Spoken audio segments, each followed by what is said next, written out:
Welcome into another edition of Hand Raise, guys. I'm Neal McCready. Chase Parham hopefully will join me a little later this evening. He had some things he had to do this afternoon. Got a pretty big show planned for you tonight. A lot of football. A lot of you have been asking for football. We've got football coming your way. Hand Raise, guys, presented by Comer Heating and Air and Southern Air Conditioning and Heating. Comer's been providing the best HVAC services in Oxford, Tupelo, and the surrounding areas for the past 50 years plus. Same people who make Comer great operate Southern Air Conditioning and Heating. If you're in the Hernando, DeSoto, or Memphis areas, call Southern and enjoy the same great products and service enjoyed by Comer customers in Oxford and Tupelo. Comer's number 662-801-1777, or you can call Southern at 662-429-4429. Tonight on the show, we'll talk to Andy Staples of The Athletic, Ryan Brown of The Next Round in Birmingham, and Southern Miss head football coach Will Hall. They'll join us on the Rafters Music and Food Hotline. If you're coming to town this weekend, and a lot of people are, stop by Rafters and enjoy their great burgers, po' boys, appetizers, beer selection, full bar, the whole deal there at Rafters on the Square. There's also Rafters in New Albany. And there's Rafters on the Water, where you can enjoy frozen margaritas, frozen daiquiris, and great waterfront views there at Sardis at Rafters on the Water. I'm coming to you from the Clark Ford Studios. Clark Ford's in Amory, Mississippi. 662-257-1900's the number. Call it. Ask for my friend Corey Clark. Tell Corey what Ford product you're looking for, and he will send you a quote within 15 minutes in business hours. It's right to the bottom line. No hassle, no haggle. You get your quote, and the rest is completely up to you. You can shop that quote around. You can do what I've done, what I recommend that you do, and that's hop into a Clark Ford today. 662-257-1900. Before we get to some guests, I want to tell you that Zach Berry and I taped a Soft Verbal podcast earlier today. It's presented by the College Corner.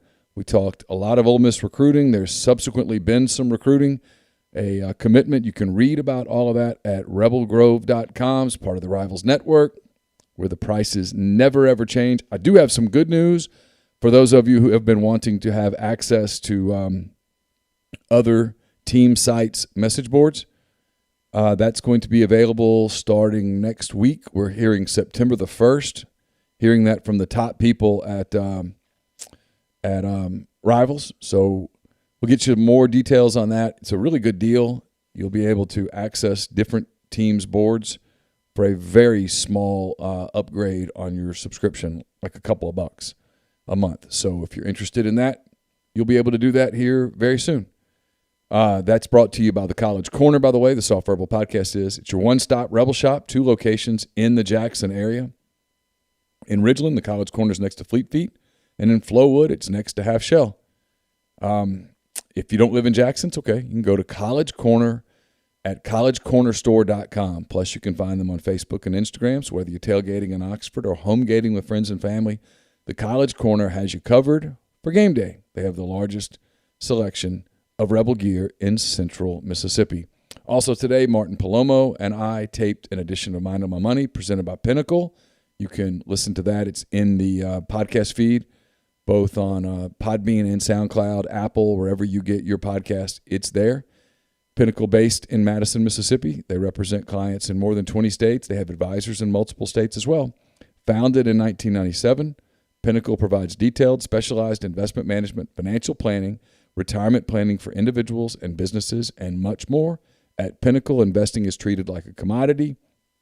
Decisions are made using objective information and research, not emotions. So regardless of your level of wealth, Pinnacle will sit down with you, listen to your goals, study your expenses, and put forth a comprehensive, detailed financial and retirement plan built just for you. Cookie-cutter financial planners put you in a box, but at Pinnacle, a box is built just for you. To learn more about Pinnacle, go to mypinwealth.com. That's MYPINN wealth.com. Lane Kiffin spoke to the media earlier today. That's going to be available for you guys a little later as well. You can check that out at rebelgrove.com. I talked to John Rice Plumlee. There's a story up at rebelgrove.com where I talked to John Rice about his move to wide receiver. His heart kind of still at quarterback, but his body and his mind at wide receiver. Still going to some quarterback meetings, going to some wide receiver meetings, finally healthy from the hamstring issue. So we'll hear from Lane Kiffin a little later as well. And then I'll take your calls on the Rafters Music and Food Hotline. Whether Chase joins us or not, I'll take your calls. I'll stay with you as long as you want to stay tonight. I got nothing to do. I've podcasted all day. I've written all day. So tomorrow's pretty much an off day. I'm going to talk to Chance Campbell tomorrow. That's brought to you by The Rogue. We'll have that to you at some point over the weekend or first part of the week. Make that a part of the Monday podcast as Ole Miss gets closer to game week. The Rebels and Louisville, September the 6th, a week from Monday in Atlanta. The college season starts to some degree on Saturday, and then a full slate of games next weekend involving a whole bunch of SEC teams. So we'll talk a lot of football here this evening. Again, Andy Staples, Ryan Brown, Will Hall, Lane Kiffin. So if you've been waiting for football, I've got it for you tonight, and we'll start with Andy Staples of The Athletic. I'll tell you this, it's going to look a little funny at first. You'll get used to it. You'll hear Andy. You won't see him. He was driving on his way to Atlanta for a meeting and then flying on to Dallas to get to cover some football over the weekend. So here's my friend Andy Staples of The Athletic here on the Rafters Music and Food Hotline. Andy Staples of The Athletic is kind enough to spend some time with us today here on this Thursday night, Friday morning when you hear this. Andy on his way to Atlanta for something, but then headed to Dallas for some NFL football. I didn't even think about this when you mentioned it, the Jags, a pretty big story in the college football world too with Urban Meyer and Trevor Lawrence. I know you're based in Florida. How big of a story are the Jags this year as opposed to normal years? Much bigger. I mean, you know, they made the AFC Championship game a few years ago, but even then it wasn't. It's weird because the state is sort of, most everybody's a Dolphins fan except in Tampa where they're rabid Bucs fans, and the Jags just didn't really get. People thought they would get all of North Florida when they were created, but basically up the east coast of the state and then over toward the middle, everybody was already a Dolphins fan. And I'm not sure they got a lot of real estate there, and they've never really had a consistently good team except kind of those early years with Mark Brunell and Jimmy Smith and Keenan McCardell and all those guys. They just haven't been able to sustain success long enough to build a big fan base. So now it's just sort of everybody's intrigued. Okay, here's Trevor Lawrence. Everybody says he's a generational quarterback. And then you got Urban Meyer, which, you know, it's an experiment. He's coming from college football. Nobody knows if he's going to be a good NFL coach. I saw the jokes getting squeezed off during the preseason game the other night.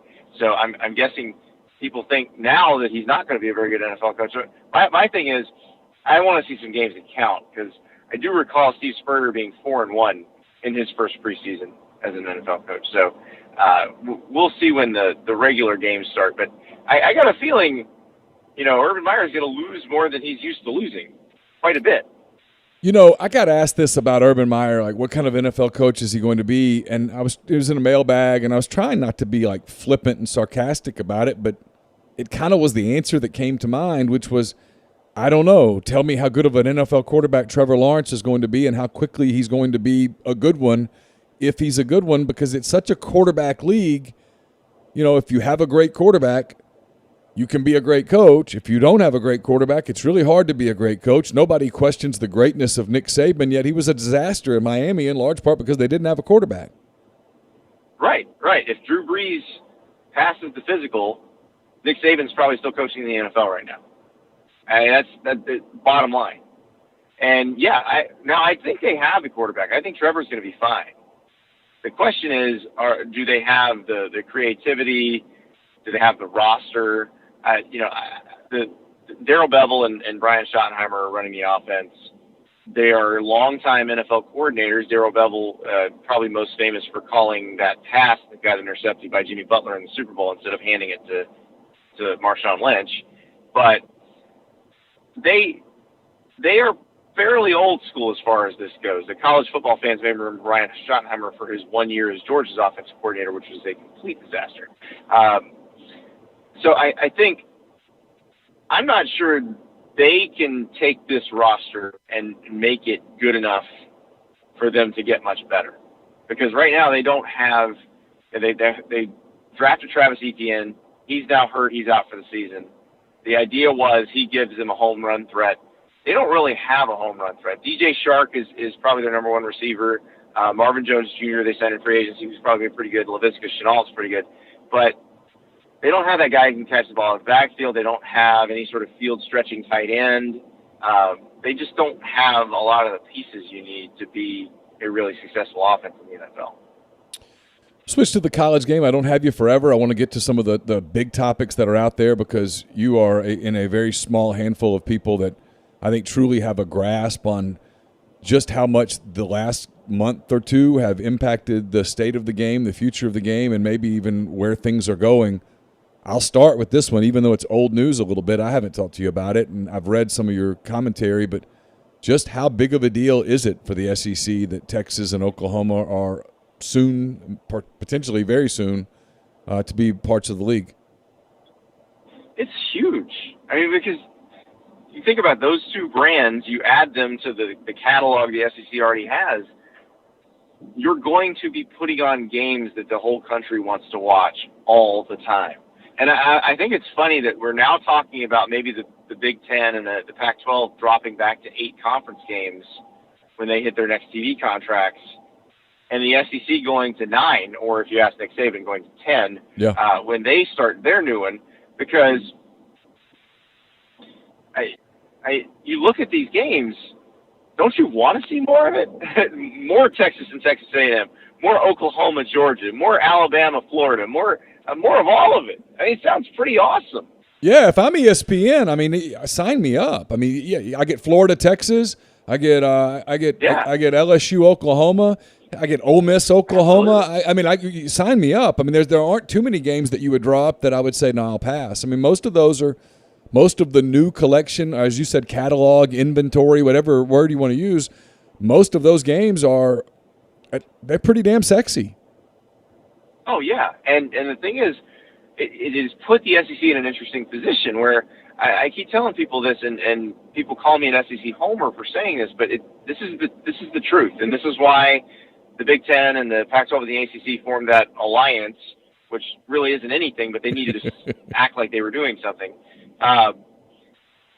In terms of like the college football playoff, because let's go back. The college football playoff is a system set up where there's 10 leagues that are in charge of it and Notre Dame, and everything has to be unanimous. So what does that mean?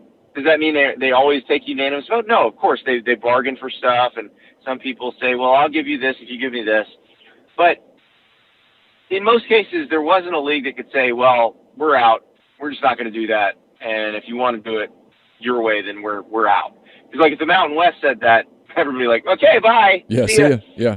But at this point, the nation needs the SEC more than the SEC needs the nation. Like if they say, we don't want to do the 12-team playoff that you guys created, we want to do an 8-team playoff with 6 automatic bids, which the SEC will say no to because their thing is there are 4 at-large bids now, and so they will not accept any proposal that includes fewer than 4 at-large bids.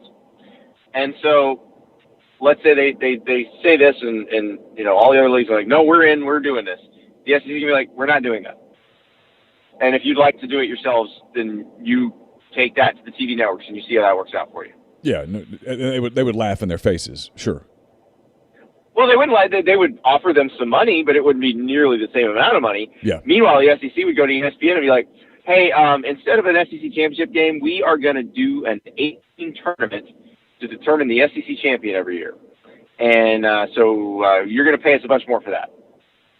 And the SEC schools would split more money than the other schools would from the playoff. So that's the kind of leverage the SEC has now, and that's what's freaking the other leagues out. If you had to bet, Andy, how long is it before Texas and Oklahoma are SEC members playing football? Is it next season? Is there any scenario where it takes until 2025? I know they're prepared to wait if they have to. And they've had to, talk to their constituents and say, listen, it may take this long, so don't freak out. Because you've got to find a way where there's a number, there's a check you can write that gets you out. And right now that check is just too big. There's no way. And honestly, I don't know that writing a check does the trick right now for the other members of the Big 12, because they're splitting somewhere in the neighborhood, somewhere between $35 and $40 million a year. And that's total revenue. So that's bowls, college football playoff also. But they are not going to ever make this amount again per school. So it behooves them to keep Texas and Oklahoma for as long as they can, because that money's never coming back. They're never going to be at that income level again. So if you're them, I think you try to squeeze it out. Now, here's in practice, I think realistically, they are all going to be so sick of one another. The other Big 12 schools are going to be sick of Texas and Oklahoma. Texas and Oklahoma are going to be sick of them. That after a couple of years of this, they're going to go, okay, here's the number, write the check and get out. And what about the other members of that league? I mean, I know we're going to talk ACC, Big Ten, Pac-12 in just a second, but if you're Iowa State, if you're Kansas, if you're Oklahoma State, if you're schools that are, quasi-attractive, yeah, on one hand you want to squeeze every drop out of the orange, but on that day, if you went all that far, on the morning of July the 1st, 2025, you're homeless at that point. Don't you have to start contemplating finding your own path? Well, they're trying to. They're doing that right now, but the Pac-12 is going to tell them no, and the Big Ten's not taking any new members, so they don't really have any options. The American has offered, some of their schools a home, but if I were them, I'd stay together and just take some from the American, because I still think that would be considered a more prestigious league. Is it going to be considered as prestigious as the Power 2? No. I guess it's going to be called the Power 4 now, even though it is really a Power 2. But they won't be considered as prestigious, and that's just how it's going to go. Unless the Pac-12 suddenly decides, you know what, we do want to get bigger, we want to get into Texas, that's the only thing that could happen that changes that. And I don't see that happening. So we talked about the alliance. Everybody made their jokes about the press conference earlier this week that looked like they were completely unprepared for it. Did anything actually happen other than words? No. And the one practical thing they could promise is a scheduling alliance, and they didn't even do a good job of promising that. They mentioned that it's something they want, but they said nobody's ripping up any current game contracts. And I'm pretty sure this leaked when it did, just because somebody wanted to mess with those guys. A day after their press conference, it comes out that LSU has scheduled a game against USC in Las Vegas. So you're not even alliancing right. Like, you've been doing this for a day. Like, maybe if you're George Kliavkoff, the commissioner of the Pac-12, you go to USC and be like, hey, you're talking to LSU about that game. Maybe don't let that get out, because it's going to make us look really stupid. The Jim and Dwight alliance was more effective immediately than so far this alliance has been. Is there a scenario, Andy, and I get asked this a lot, and I hear things, and I know you hear things, and sometimes it's hard to separate rumor from fantasy and fantasy from fact. Is there a scenario where some of these teams, big power teams from all these different leagues, kind of quietly reach out to the people at Disney or whoever to say, hey, let the SEC know if 16's not big enough, we're interested? They're not going to do it through ESPN, I can tell you that right now. Now, everybody knows enough people that they can get the word out if they want to. I don't think they want to. Like, now, Clemson, Florida State, maybe yes. Like, I don't think they like the ACC's contract and would probably rather make more money. But they're locked in. I mean, the ACC's grant of rights runs through 2036. And I don't think Ohio State or Michigan or Penn State or any of those Big Ten schools are interested in leaving the Big Ten right now. What will be interesting is how will the sport be governed in the next few years, and that's what they've got to kind of figure out. And I think there's a chance that college sports goes to a system where instead of the NCAA governing everything, each sport has its own individual governing body. If that's the case, then who knows? I mean, this is what this may be is the SEC and the Alliance fighting over who gets to be the governing body of the sport, whose rules are most popular, who gets the best recruits. And if that happens, then yes, you will ultimately see a consolidation or a merger, one of the two things. And so that they're going to have to fight that out. And there's a lot of stuff going on in the court system right now based off that Supreme Court ruling this past summer. They're not going to be able to recreate the NCAA. And I think that's the part that the people in the Alliance don't get. A lot of their talk was about how philosophically aligned they are, how like-minded they are, how they need to protect the collegiate model. The whole protecting the collegiate model has gotten its ass kicked up and down the federal court system. It is not protectable. It is not something that is sustainable because there's a lawsuit right now in federal court brought by a Villanova football player, an FCS football player, about whether the athletes should be considered employees of the university or not. And before, all of these lawsuits would get dismissed, kicked. This one, now this was just the judge declining to dismiss the suit, allowing it to go on. But the language the judge used was like, why wouldn't you be employees? When professional athletes do the same things, they get paid for it. They're employees. And so like it's almost like everybody's looking at this through a new prism right now. So there's a very good chance the rules may change considerably, and the league that is more nimble, or leagues that are more nimble, that are more willing to meet reality on reality's terms and create a system that still works, that keeps the money flowing in, that doesn't get you sued into oblivion, that might be the league that runs everything. We get last few minutes with you. I want to get to some football. I'll start with the team that most of our viewers and listeners are thinking about, and that's Ole Miss going into Lane Kiffin's second year. Matt Corral back at quarterback. Saw our mutual friend Mark Schleybaugh has Ole Miss in the Gator Bowl at the end of the year, which puts them at about 8-4, which is about where I have them. When you look at Ole Miss, what do you expect from this team? Heart attacks. I mean, I expect them to be the most exciting television product in college football. Like, no matter who they're playing, it's going to be interesting because they're going to score a bunch of points and they're going to give up a bunch of points, and they're good enough to beat somebody they're not supposed to. They're inconsistent enough to lose to somebody they're not supposed to, and that makes everything interesting. Hard to argue that. It's funny. I get this question all the time about their defense. Is their defense going to be better? And my answer is always yes. Their defense is absolutely going to be better. The question is how much better, and how much better does it have to be for that to be impactful enough for you to be. And when I say a contender in the SEC West, I don't mean contending to win it. I think that's unrealistic. But, to be a 9-win team, to be a team that threatens to win 10 games, to be a team that could, knock off a Texas A&M at home in November, that kind of thing. How much better does the defense have to be to pull that off? And that's where I don't know. I mean, we'll see when the season is played, but it's the one thing that I'm most curious about. Yeah, is the defense going to be better than number 117 nationally? Absolutely. Now, but is it going to get all the way to – is it going to get 50th? I don't know. The other thing to consider, Neal, is that everybody in the SEC West except Alabama is probably better than they were last year. And then Alabama, while not better than they were last year, still better than everyone else. Yep. So that's a scary thought. Yeah. Arkansas is better. Mississippi State's going to be better. LSU's going to be a lot better.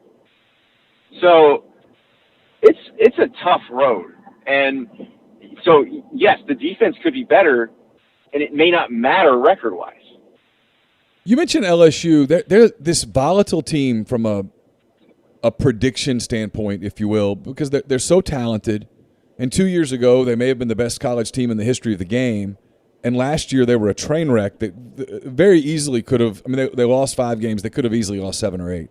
Ole Miss could have easily beaten them. Arkansas could have easily beaten them. I mean, there were games that – If Florida had played Kyle Pitts, they would have beaten them. Yeah, exactly. I mean, that was another game that they probably should have lost. What is it about them that has people still as bullish as they are on LSU, given all of the off-the-field stuff that's out there, the things that linger a little bit that could pop up and become distractions. They have a weird schedule, some games in the middle of the season that I think are losable that could kind of derail them a little bit. What is it about them that you like as much as you do, and you're far from alone? Because the really dumb things they did last year, they did the opposite of this year. And, I mean, they hired so poorly last year. It was like they looked at everything that worked in 2019 and were like, let's not do that anymore. And now they realize, okay, no, that was why we won. Hiring Joe Brady, Dave Aranda's style of coaching and style of defense. Those were reasons that they won.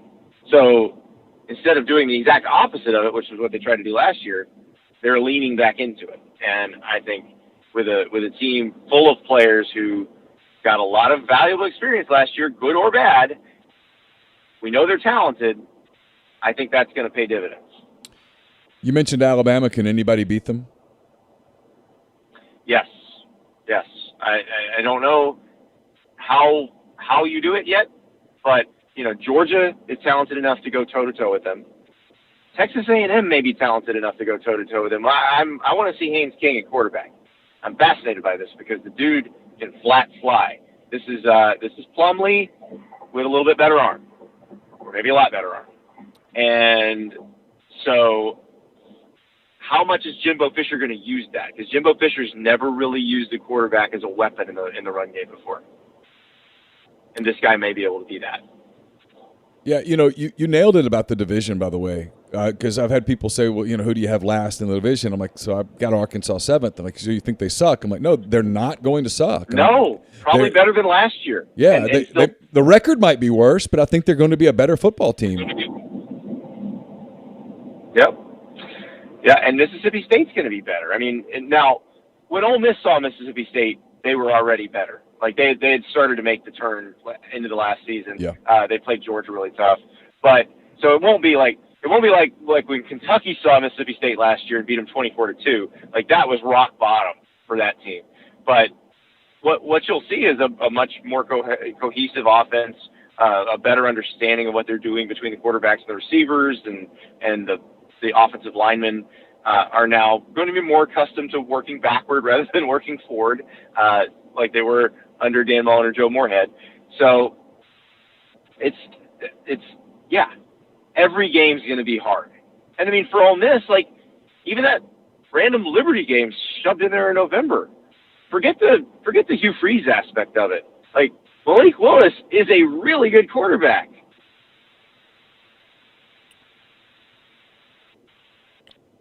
Did I lose you there, Andy, or are you still with me? Yeah, I'm still here. Okay. Did you miss all that? No, you said Malik Willis is a really good quarterback, and I think you said something. Yeah, that was the last thing. Okay. That was the last thing I said. Okay, here's the last question, because I know you got to go, and we've kept you long enough. And this, I want to get into one last big picture thing, because it's the one thing that that threatens to, I think, pour a little cold water on this season that worries me a little bit. And that's even though there are a lot of teams out there, like the one that I cover, Ole Miss, that are either completely vaccinated or close to completely vaccinated, you start to see these stories out of the NFL. Ryan Tannehill in the news today, who's vaccinated, and now he's tested positive, and he's got to sit a certain amount of time. When you talk to people around the game, how worried are they about whether it's COVID testing or guys testing positive or guys getting sick or whatnot, and that becoming disruptive to the season, even though there are these testing protocols, or I should say vaccination protocols in place? Well, I'm not as worried. Like the Tannehill thing, the NFL's policy is if he has 2 negative tests, if he has no symptoms and then has 2 negative tests on consecutive days, he's back. Like, there's no amount of time he has to wait. Okay. So, and having just gone through a breakthrough case myself where I tested positive, I was vaccinated, I didn't have any symptoms, I was ready to roll, pretty much the entire time. So as soon as I could have tested negative, you'd be back. And that's the thing. It sounds like most of the SEC is going to be over that 85% threshold, and most of the other schools in the other leagues are going to be similarly situated. And the thing is, if you have a bunch of vaccinated people, you don't have to test them if there are no symptoms.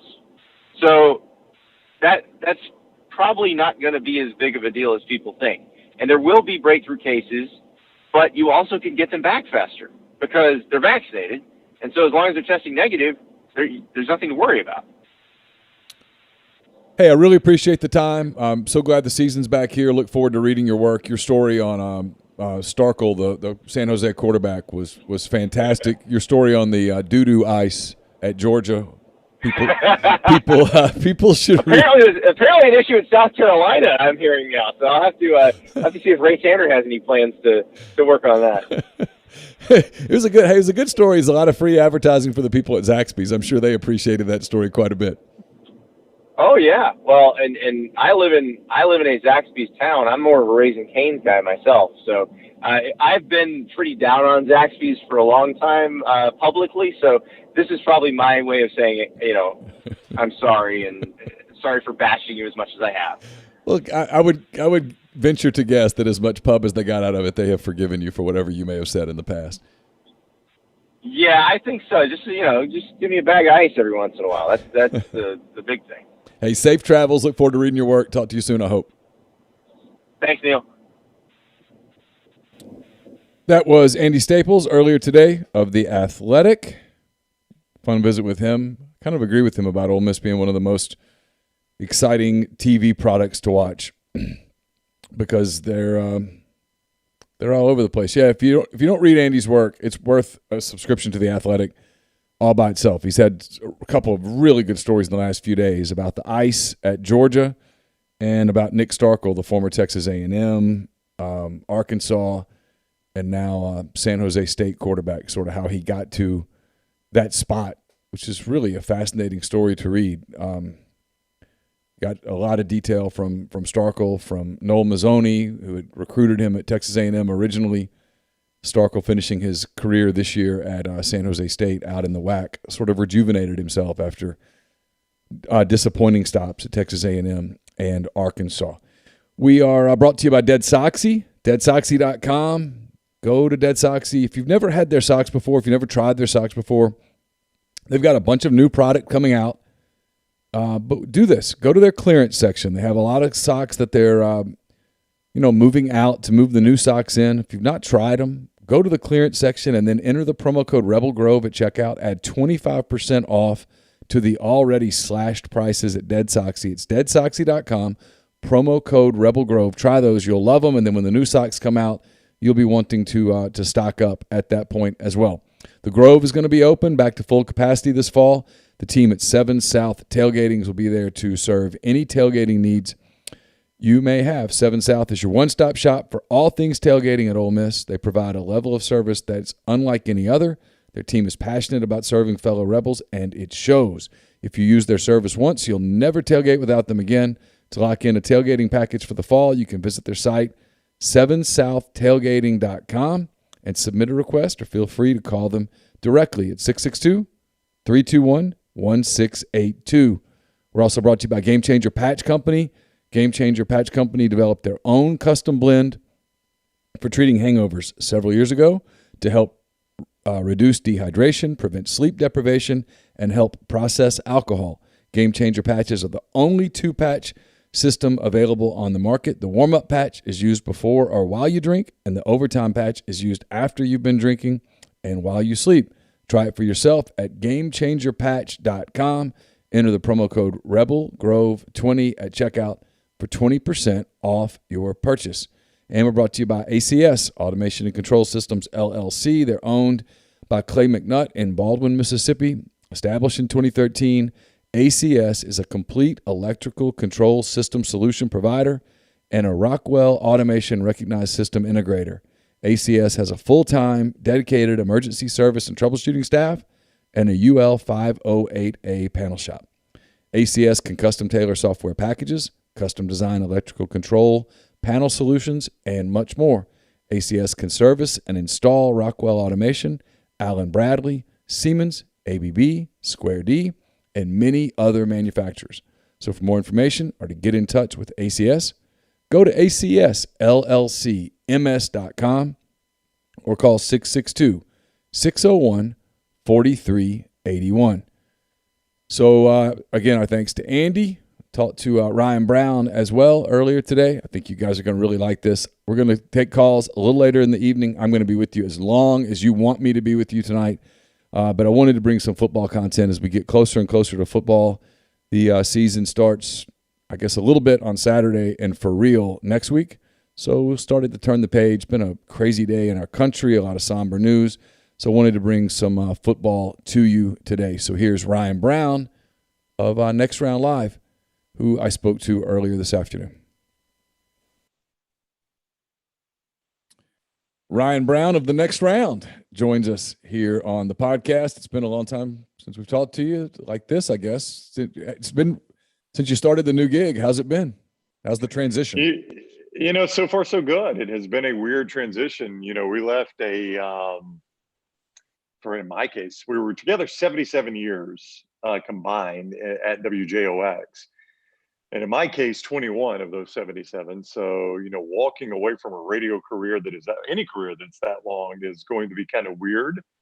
And I guess all in all, Neal, I started radio when I was in school at Jacksonville State back in 1995. So that's how long I had been doing radio.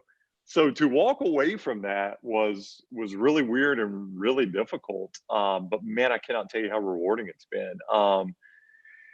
Just the whole building process of building something that is ours, that we own, that we control, that gives us full autonomy and all that was remarkable. I know what to expect. And, it's weird to say what I'm about to say. I didn't know what to expect, but it's exceeded my expectations.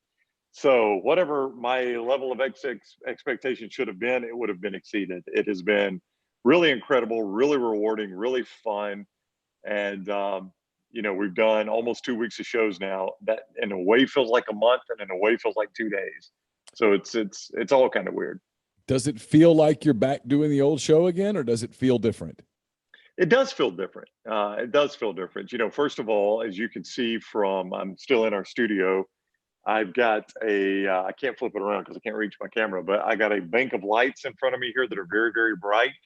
We never had that. I've got 1, 2, 3, 4, 5 cameras looking at me that fortunately are off right now, other than the one I'm talking to you on. So, I've never had that. This is weird. Like, people who have never done what we do for a living will tell you, when you do something like change studios, every studio has a different feel to it, a different sound to it. Things are in different places. You look in different places. That has been the biggest adjustment, really, because like I said, we were in the same studio I'm trying to remember when we moved to that new studio, probably 10 years, 8 to 10 years in the same studio. It's just it's like the comfort of a home. And it would be the same as if you put your home on the market and it's sold and you go into a new house, it takes you a minute to get comfortable there. And that's it with us. So I'm starting to get more comfortable. I know people who've never done that are like, how would it feel different? It just does. It sounds different. It feels different. Things are in different places. They work different. So yeah, it's starting to feel more comfortable.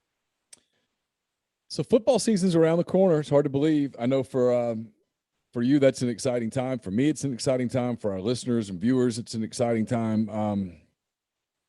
Does it feel a little different to you this year? I just came back, so I'm taping this at Thursday. It's 1:08 in the afternoon. People are going to be seeing this on Thursday night, but I just left Ole Miss's press conference, Lane Kiffin, one of the more interesting press conferences in a while, and it had nothing to do with Lane, just different. We'll have to talk about it later. I'm interested to hear this. I have no idea what you're talking about. Yeah, yeah. Okay. I asked Lane about, because they're 100% in terms of the vaccination rate and all that stuff. And I said, do you guys have any testing protocols or anything next week? And he was like, no, not really. No, and it's all good. And a year ago, that was every week. It was like, hey, are you guys going to even get to play Saturday? Are you okay today? Are you okay tomorrow? Are you, all that stuff. And it doesn't feel like, I know it's a storyline in your state that we'll talk about in a minute. I know it doesn't feel like that's going to be the giant distraction that it was a year ago. Fans are going to be back in the stands. There's full capacity. Does it feel like a different football season to you already than the one that we just endured? Oh, absolutely. I like this much better. If you rewind 1 year ago today, we didn't even know if there would be a season. I guess I don't know, how the dates match up, but I guess about a year ago today, we were looking forward to what the Big 12.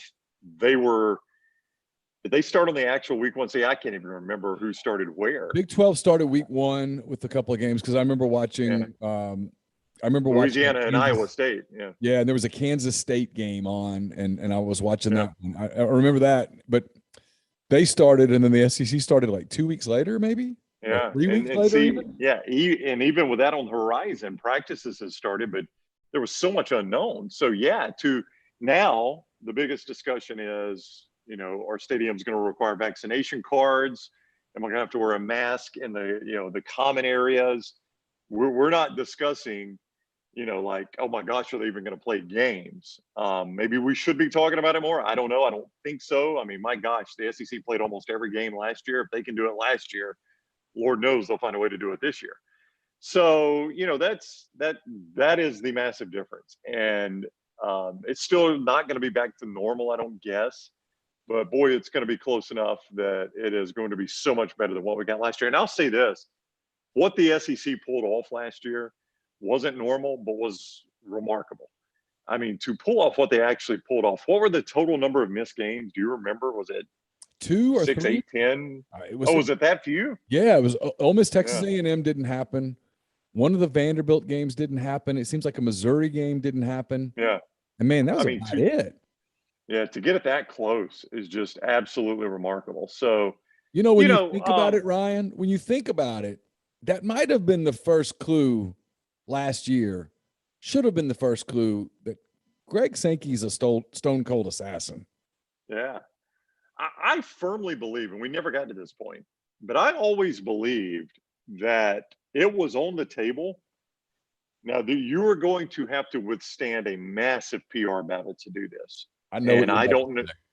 I don't know if Greg Sankey and Mark Womack and all the guys at the SEC office had the stomach for this battle, but I think it was on the table that the SEC was going to go it alone. That we'll play 10, 12 games. CBS will still show them. ESPN will still show them because Lord knows they're starved for something to show. They'll show it and we'll play our games. And there may not be a single fan in the stands, but we'll play our games. And, we'll never know if that would have happened. I think it was on the table. You would have had to cross the threshold of, hey, you realize that every other conference is not playing. But to the credit of the Big 12 and the ACC, they said, we'll go forward.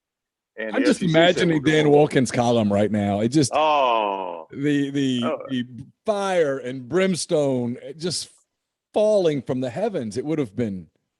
Yeah.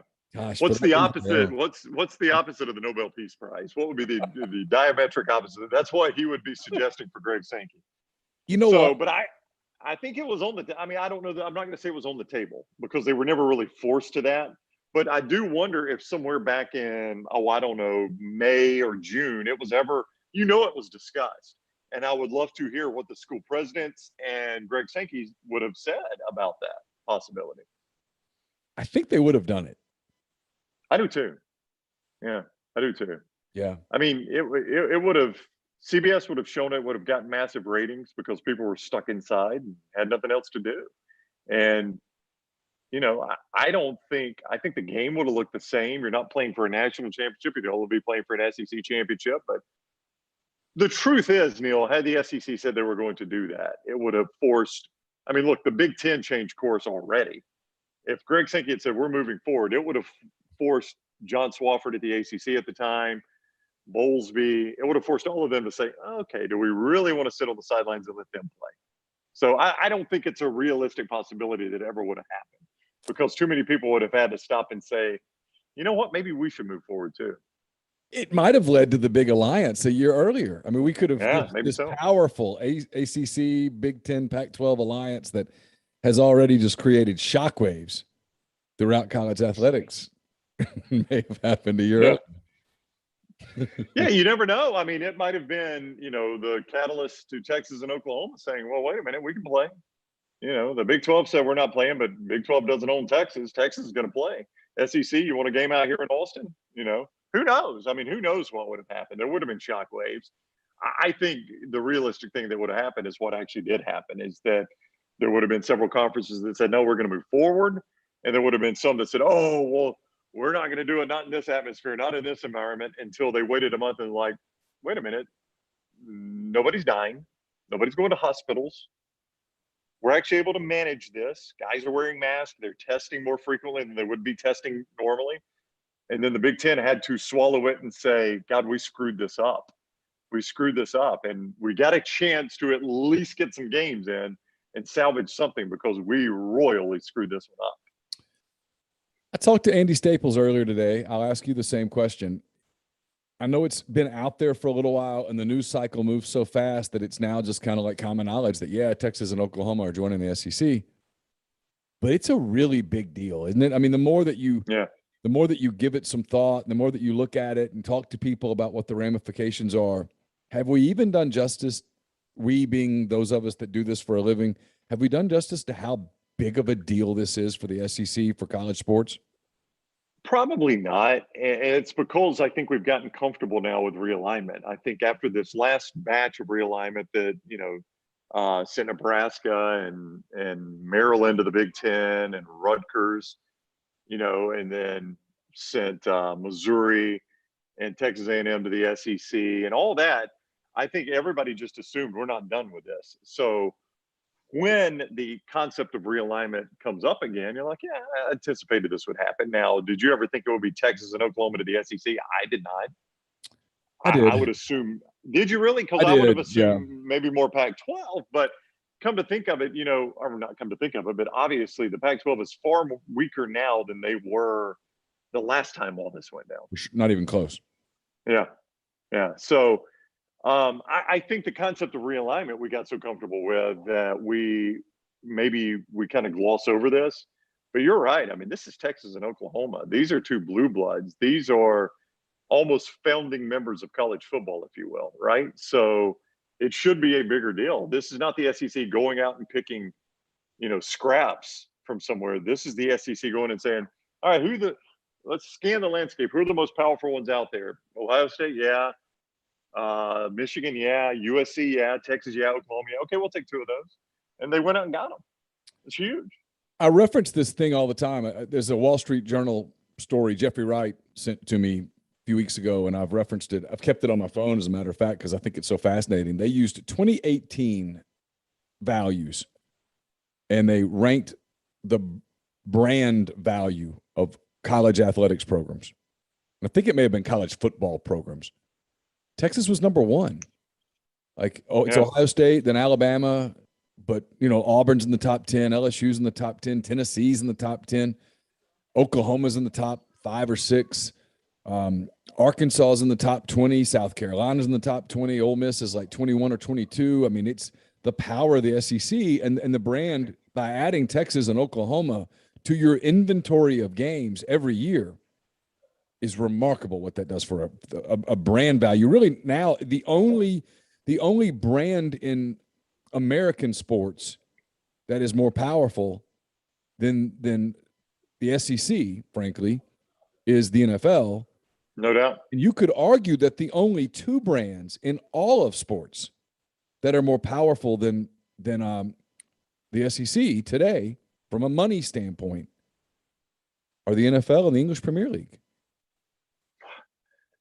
Yeah, I mean, I don't know. How do you value Formula One? See, that's so team oriented. They make a ton of money in that. Yeah, and I wouldn't even know where to go there with stuff like that. Yeah, I don't either.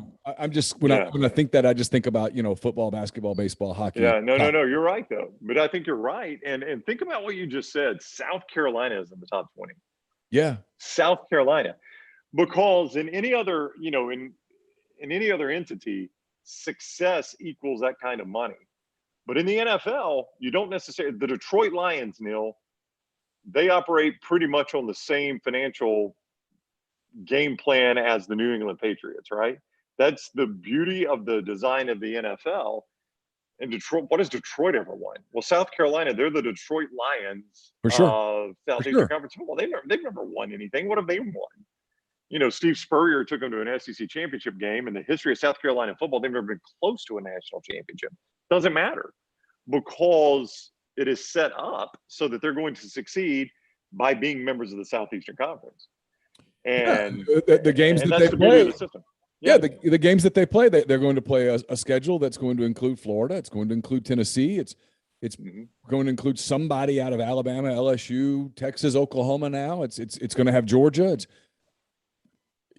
So you by association become a big brand. I mean, I heard people do. I'll pull the list up for you because I don't know that you and I have ever talked about this. It's Texas, Ohio State, Alabama's 3, Michigan, Notre Dame, and then watch this run: 6 through 10, Georgia, Oklahoma, Auburn, LSU, Tennessee. Florida's 11, Texas A&M is 12, and then it's Arkansas 16. I said 15, I meant 16. South Carolina 17. Ole Miss is 22. Clemson, for example, is 26. That's incredible. And they are the premier member of the Atlantic Coast Conference, and they're behind Arkansas, South Carolina, and Ole Miss. Yeah. And I'm sure, South Carolina, or really anybody on that list, would trade success with Clemson in a heartbeat. But see, that's not what matters in all of this. It's all about the TV deals. And to Mike Slive's credit, to Roy Kramer's credit for getting it headed down this road, and for Mike Slive's credit for looking globally, and to Greg Sankey's credit for saying, I'm not just going to sit where Mike Slive left us. We're going to increase this exponentially. I mean, that's why we are having this discussion. And look, it's got to have some success to it. The reason the ACC, if you start looking at media markets, Neal, it really, dwarfs the Southeastern Conference. I mean, they've got Atlanta with Georgia Tech. They've got Boston with Boston College. They've got a little bit of New York City with Syracuse. They've got the DC market with Maryland. Well, they used to with Maryland. That's a Big Ten team now. Virginia helps the DC market a little bit. Sure. You start looking at the media markets we're talking about in the Southeastern Conference. Nashville's a good one. Atlanta's a good one with Georgia. Memphis, Ole Miss gets a little Memphis. Yeah. You get New Orleans, Baton Rouge, Birmingham. Yeah. You get Houston, Dallas. Now you get Oklahoma City and Tulsa. But you're not talking about major. No. And the Pac-12, they got 2 teams in LA. That's the number 2 media market in America. So you got to have some success to go with this, because the media markets in the Southeastern Conference aren't what they are in some of the other conferences. But the Southeastern Conference has passion and success. And it's why ESPN is willing to come in and say, pretty much to Greg Sankey, you tell us what the check needs to say. You tell us what the numbers need to be, and we'll write the check.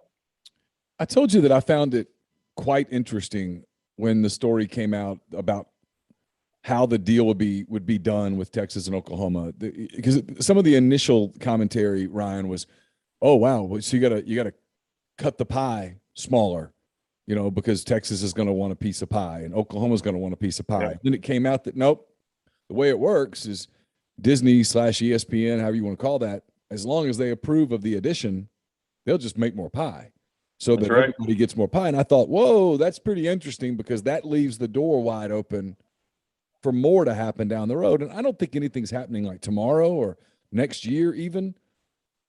But if you had to put your crystal ball in front of you and look in front of it 5-10 years, is 16 the number? Well, I mean, once to a certain extent, there are 2 things. Once you cross a certain number where divisions aren't really feasible, and you're going to have to redesign all of your scheduling. You're going to have to add conference games, probably to 10, probably not even to 9, probably to 10. No doubt about it. Yep. And you're going to have to, really bust up your divisions, redo the way you do scheduling. Once you cross that number, why stop? I mean, why say, oh, no, we're going to add 2 more. And then the other thing is what you mentioned. Once ESPN tells you, oh, we're not stuck at this number. Like, if you add and we like what you've added, we'll give you more money. Why stop? I mean, why stop? What is the reason to stop? Oh, the conference is too big. Says who? Who puts an artificial number on the conference? It was 10 when I was a kid. We're 16 now. Doesn't feel too big now. Doesn't feel too big now. So we've added 6. If you had 6 more and you're to 22, who says that's too big, right? And especially, again, if you're already going to have to blow it up and start it over, and you're getting more money from ESPN, I don't see any reason to stop. Why would you stop if there are valuable parts that you know you can add? Did you take anything at all from the Alliance press conference? And we've all made jokes about it now. And then the LSU USC game in Las Vegas leaks out the next day, which is just PR disaster. Oh, I mean, nobody's such harmed. a good play. Nobody's harmed. Don't get me wrong, but my goodness, it makes you look so ridiculous. Did you take anything from it? I took from it that you had conference commissioners that were trying to scramble to say we haven't lost control of this situation. I took from it you had conference commissioners that know that it is a threat to them, and they are right about this. I think that it's a threat to them that my TV contract is with Fox. If you're two of those conferences, Pac-12 and Big 12, my biggest cut of my pie is with Fox. Now, ESPN and the ACC have an arrangement, obviously. And all of a sudden, I'm watching ESPN jump in bed with the biggest threat to me conference-wise in the Southeastern Conference. And by the way, they are the two most powerful entities in the college football playoff, the Southeastern Conference and the ESPN. I'm panicked to let them be making the decisions that are going to affect the playoff that's going to determine the national championship. And Neal, I think they should be panicked. I think they're right to be panicked. But they obviously didn't have a whole lot of ideas. So this was a PR play to say, hey, we haven't lost control of this situation. We believe there's power in numbers. We'll combine three conferences to battle this one conference. And then when they were pressed for substance, okay, well, tell us what that combination looks like. Well, we really don't have that. So do you watch South Park? I don't watch South Park. But I do watch South Park, yeah. Okay. So the famous scene from South Park where creative business is number one, massive profit is number three, and number two is the question mark, right? Isn't that kind of what the three conferences did? We're going to create an alliance and we're going to have massive profit. Okay, so how you get into that? We haven't really taken time to settle that just yet. We just wanted to get out in front of the news cycle. Yeah. We want to get out in front of the news cycle and tell you we're not asleep at the wheel. We're gonna figure this out. So to me, that's what that was, right? There wasn't a whole lot of substance. It was just a way of saying, we know that some sort of alliance is our path to massive profit. We just don't know how we get from one to three. We got to find the number two first, and we don't really know what that is. I found it so amusing that a lot of the media that were asking questions are media that are essentially cheerleading for the alliance. They want the alliance to work, and yet at no point did I think to myself watching it, hey, these guys were prepared for this. These guys had asked media, hey, if you were doing this interview right now, what questions would you ask me? Right. And they'll prepare for it, which is kind of like prepare your client 101. And they did not appear to do anything resembling a mock. They had no real answers to prepare for or anyone to go, hey, guys, all due respect, you probably should have an answer kind of better prepared for this particular question. Well, because the truth is college football has developed this scheduling model that is so weird how we schedule these games 10, 12 years down the road, right? Yeah, of course. So you're going to have to tackle that first. There are going to be buyouts left and right? You're going to have to negotiate the buyouts from all these contracts to do your scheduling model. So that's number one. Number two, you've got three conferences involved in this, two of which have their media rights about to come up. But the third one has got this long-term deal with ESPN, who built their media network for them, their ACC network. And if you're going to say, we're going to jump in bed with Fox, well, the ACC is going to be a problem unless ESPN says, okay, go ahead, which I can't see ESPN doing, Neal. They invested all this money in the ACC network. Well, and if they were to do that, a school like North Carolina goes, okay, cool, we're out. We're calling the SEC, and that's it. We're done. Yeah, I mean, here's our time to get out, right? Yeah, I mean, so in so doing, you open the door for the premium members of your league to say, we're hauling ass. That's it. We saw Texas do it. We saw Oklahoma do it. There's no one stopping us from doing it. A few years ago, they wanted us. We're going. And so because if I'm the ACC and I got to wait till 2035, to get out of this deal. So to me, that's the biggest stumbling block. 2037, is that what it is? Yeah. Well, they're through 2036. So the earliest you could play in a new deal would be 2037. Yeah. Now, again, is Fox willing to write ESPN the check? Money solves all of this. Is Fox willing to write ESPN the check? and say, we'll get them out of that deal. I'm sure there is a number that gets ESPN to say, okay, we'll give you the ACC games. Yeah, we'll do that. A big number. I mean, it's a big number, man. It seems far-fetched for Fox in today's environment to say, okay, we'll write that check. Because if I'm Fox, Neal, what does getting the ACC out of that ESPN deal get me? Give me the games. Give me the games that involve the ACC that would say, oh, yeah, I'll write that check. Who are they? Oh, God. The games that actually move the needle? I mean, Clemson, North Carolina, maybe a little. Even if you don't stay in conference, Clemson versus USC. All right, that's a sexy game. Yeah. Clemson versus Oregon. That's a nice game. Clemson versus, I mean, who else? Ohio State. That's a fantastic game. We'll see in the playoffs. Sure. But if you'll notice, I keep seeing Clemson versus. Who's the next ACC team that I can match up with? Ohio State, Michigan, USC. If I don't have Notre Dame, there's nobody unless no. What's his face at Florida State revitalizes them and makes them a big national power again, and they're nowhere close to that right now. And outside of that, I guess you could say maybe Manny Diaz turns Miami into that program that it once was, but now you're gambling. Well, it's a roll of the dice, and it's even a roll of the dice with Mike Norvell in Florida State, like you were talking about. Oh, what's his name? That is a big roll of the dice right there. Is Florida State ever back to what they were? As opposed to what you have in the SEC, where you have these. You have Alabama, Georgia, LSU, Florida, sometimes Texas A&M. That's one of the beauties of the SEC is that you have this middle pack that almost every year one of them is sexy. Like right now, Ole Miss is a sexy TV product. If you're ESPN and you can show Ole Miss against Alabama or Ole Miss against LSU or something, you're like, yeah, give me that. That's cool. I can do the whole Kiffin thing. They're gonna put up a bunch of points. They're probably gonna give up a bunch of points. It's gonna be exciting from a TV standpoint. Is Neal's buddy in Dubuque, Iowa, gonna watch this? Yes, give me that game. And so you always kind of have that in the league. Like a few years ago, it was Bobby Petrino with Arkansas. They were kind of fun. Steve Spurrier was at South Carolina. When that was happening, South Carolina was kind of must-watch television. There have been times when Tennessee has been, we try to make the balls come back, but whatever. You get different teams that are kind of good, and you have this much bigger base of inventory that is 90% of the times. I didn't even mention Auburn just then. That are 90% of the time is pretty reliable. You don't have that in the ACC. No, you don't. And that's the problem in trying to get. If you had to try to get Fox to buy out ESPN out of the ACC deal, so you could do a Fox alliance. If I'm ESPN, I sell that in a heartbeat to Fox. But if I'm Fox, why do I invest that money? How does that help? I really want Ohio State, Michigan. I'd like to have Clemson, but I don't want the rest of that mess. I wanted USC. I wanted Ohio State. I wanted Michigan.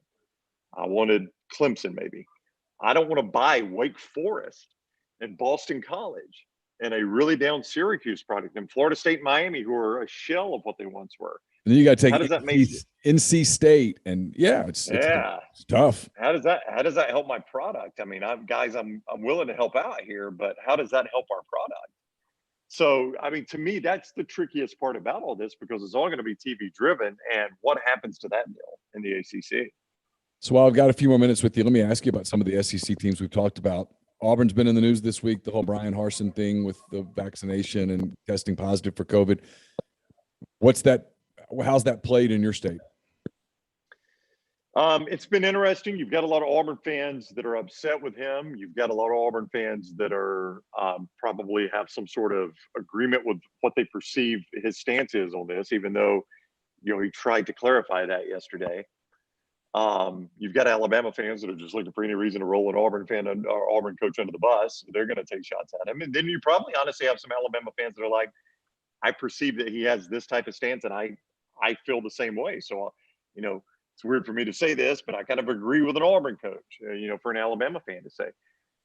So, you got a lot of competing viewpoints there. Look, here's the truth. And I think, some of this is true in Mississippi. I think a lot of this is true in Mississippi as well, and other states for that matter.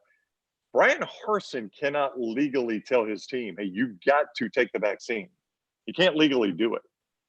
Alabama and Auburn, it appears, can't legally tell people to enter our campus or a stadium on our campus, you've got to be vaccinated or you've got to have a test result. So there are some legalities, some legal holes and hoops that Brian Harsin had to jump through. But he's being compared to the team across the state who is apparently one player away from being 100% vaccinated. And while Nick Saban has never come out and publicly said, I have told my team, you got to be vaccinated to play, it's abundantly clear that the understanding in Tuscaloosa was you got to be vaccinated to play. Now, how he got that point across, I don't know. Is it just that Nick Saban has been at Alabama for 15 years and he recruited every single one of these players? And when Nick Saban stands up and says, guys, it's your choice, but I think it's a really good idea you get vaccinated. And if we're 100% vaccinated, we're going to have a competitive advantage. And all his guys fall right in line. And Brian Harsin has been on the job since Christmas, recruited almost none of these players. And if he stands up and says the same thing, they're like, I don't know. I don't know if I'm going to do that. I don't know the answer. You know, Brian Harsin says he's educated his players. He's brought in speakers to talk to his players. He's told them how he feels about it. He said yesterday, point blank, it has been painted that I'm anti-vaccine. I'm not anti-vaccine. I just think parents ought to make this decision and players ought to make this decision. Is that being presented differently in Auburn and Tuscaloosa? It appears that it is.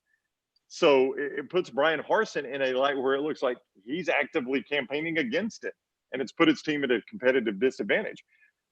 Whether he has or not, it's abundantly clear his team is at a competitive disadvantage. The teams like Ole Miss and Alabama that are at or very close to 100% have a massive competitive advantage. Not as much as they did because the SEC, according to Heather Dinich, has dialed back that 85% protocol where when you were 85%, you were basically at 100%.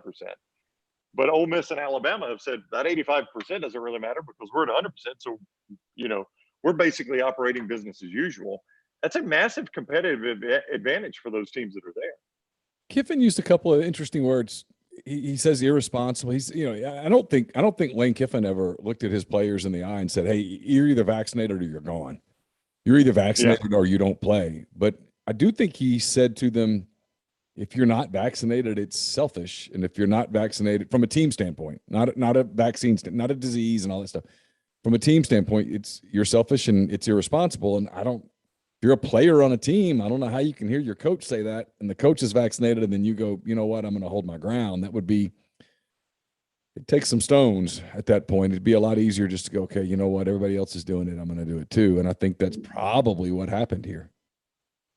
Yeah, I think so. And again, like if you say, well, I brought in guys, you know, if Lane Kiffin or Nick Saban said, look, we just brought people in to educate the team about it. Well, if the education was, you know, hey, get vaccinated or you don't play. Well, I didn't say that. The guy I brought in from such and such health department said, right? I'm not suggesting that's the case, but Neal, keep in mind, they used to have these voluntary workouts and they were 100% voluntary. Those were not voluntary at all because I remember a coach once saying playing time is also voluntary, right? And his, you know, indication was if you're not out there for the voluntary workouts, don't expect to be out there for the voluntary playing time either, right? So those voluntary workouts quickly became involuntary.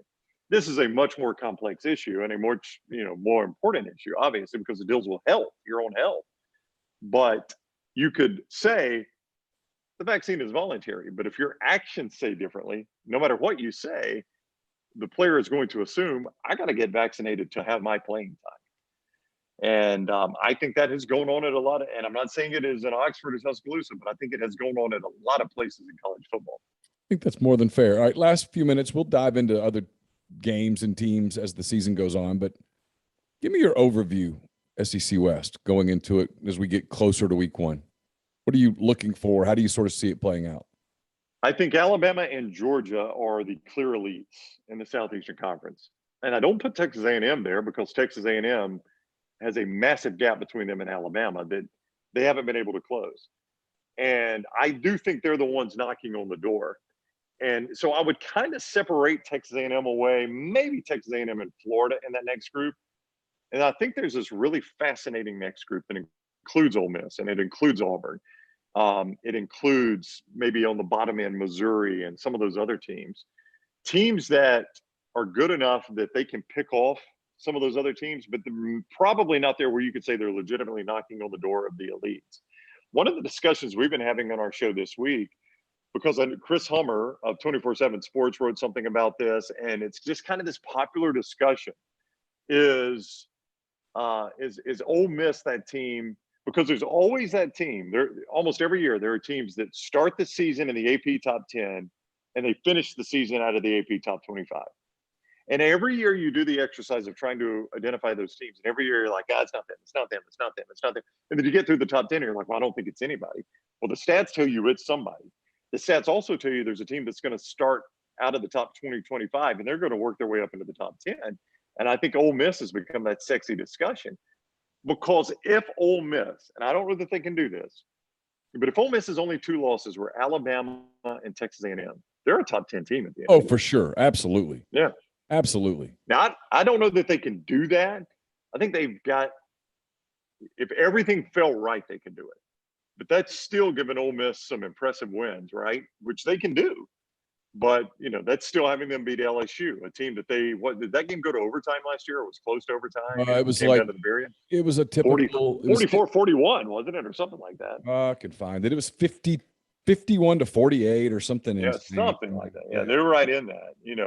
Ole Miss beating Auburn, which they did everything but beat Auburn and get the call that goes the right way. They beat Auburn last year.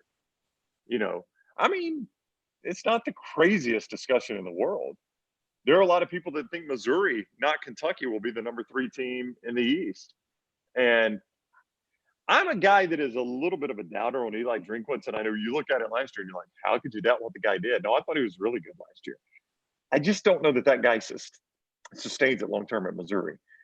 I've got my doubts on him.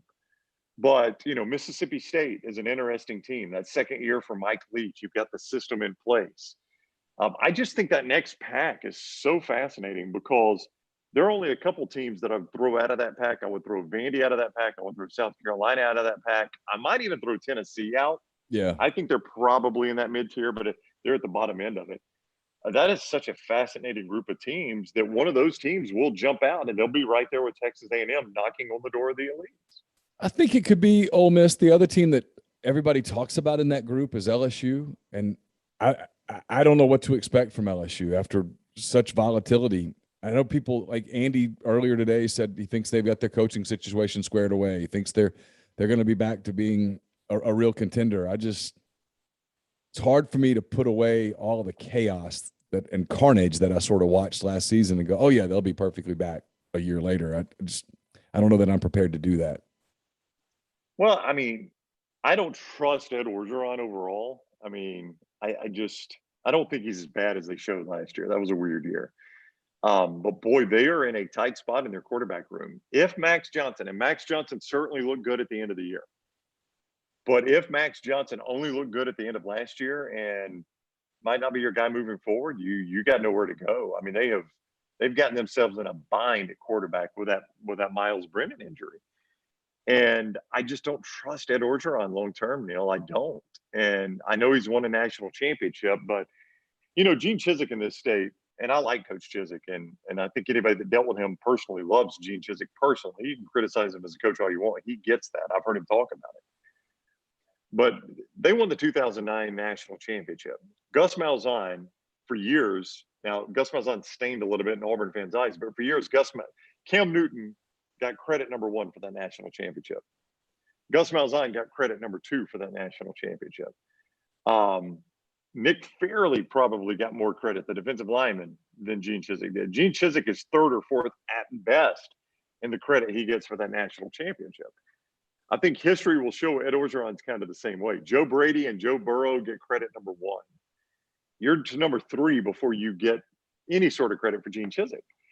And ultimately, that cost Gene Chizik because fans didn't view him as the national championship coach. So when things started to turn south, he was easy to unload, even with a big buyout. And I think Orgeron could ultimately face that if things don't turn around this year. It's a great analogy. I never thought about it that way, but I think you're right. Hey, I've kept you long enough. Really appreciate the time. I hope to visit with you on the regular as we get into the season. Yeah. Yeah, anytime. Love it as always. I appreciate you guys being with me and having me, and whatever that really meant. Being with me sounded really weird. I didn't know how to wrap that up. But I always love talking with you. Thanks for having me. Tell people how they can catch up with your show online and where they can catch it streaming and that kind of thing. So that's The Next Round. That is the name of our show, The Next Round. And you can get us nextroundlive.com, nextroundlive.com. You can download our app. It's available Apple or Google Play, The Next Round. We're on Alexa. We are absolutely everywhere but radio. We stream live, YouTube Live, all the video platforms. So, you can find it all. The best place where it's all consolidated is nextroundlive.com. My friend, enjoy your weekend. Talk to you soon. Thanks, Neal. You too. Always fun, buddy. All right, that was Ryan Brown. Chase is here. I'm going to get to Chase in just a second. Probably going to have to make some adjustments on the fly and things to do that, but we can do that. It won't take but a second. I want to tell you that we're brought to you by Pinpoint Commercial Real Estate. They're based out of Jackson, Mississippi. They service the entire state in all commercial asset classes such as retail, office, industrial, and land. Sam Cox, BB Mitchell are Ole Miss grads. They utilize their unique skill sets to execute on assignments and increase value for their clients. If you'd like to learn more about Pinpoint, give Sam and BB a call, 601-586-3220. Blue Delta Jeans makes the best fitting, most comfortable jeans in the world because they are uniquely made for you and only you. Raw denim jeans, custom fit and hand-tailored in Tupelo, Mississippi. One size fits one at BlueDeltaJeans.com. You can use Blue Delta Jeans Virtual Tailor at BlueDeltaJeans.com and be measured and design your newest jeans in just a couple minutes. Blue Delta will make sure you're looking good for the first kick of the football season here in a couple of weeks. And our podcast listeners can redeem 10% off your purchase by using the code Rebel Grove, one word, all lowercase, Rebel Grove, at BlueDeltaJeans.com or in the Oxford studio. It's a great time of year to get a pair of Blue Delta's cotton Genos in the works, so don't miss out. Also brought to you by Lammons Fine Jewelry in Oxford. Lammons is at 1126 North Lamar Boulevard. They've been serving the Oxford area for 73 years, from wedding rings to engagement rings to fine jewelry, watches, pearls, fashion jewelry, children's jewelry, collectibles, and more. Lammons is the gold standard in fine jewelry. Visit them at lammonsfinejewelry.com or call them at 662-234-2777. And the podcast brought to you by John Edwards of Regency Travel Incorporated in Memphis. If you're thinking about going with the boys to Pebble Beach or taking her to Napa for the vacation of her dreams, call John, give him some parameters and a budget, and let him give you some options. And know this, you don't have to live in or near Memphis to take advantage of his services. Call John at 901-494-3387 or send him an email at jedwards@regencytravel.net. First-time clients can save $50 off their first booked trip just by telling John you heard about Regency Travel on the podcast. All right, let me flip to Chase here. This is probably going to take a little finagling, probably, but you never know. Let's see. All right. Yeah, let's get rid of that. Add Chase. Of course, it's frozen. Chase, your mic is live. She'll be able to talk to the folks. I've got all the College Corner stuff This up. has become a more common problem lately. But it's a little issue, but we're going to get it worked out. It's all good. Little League World Series on tonight.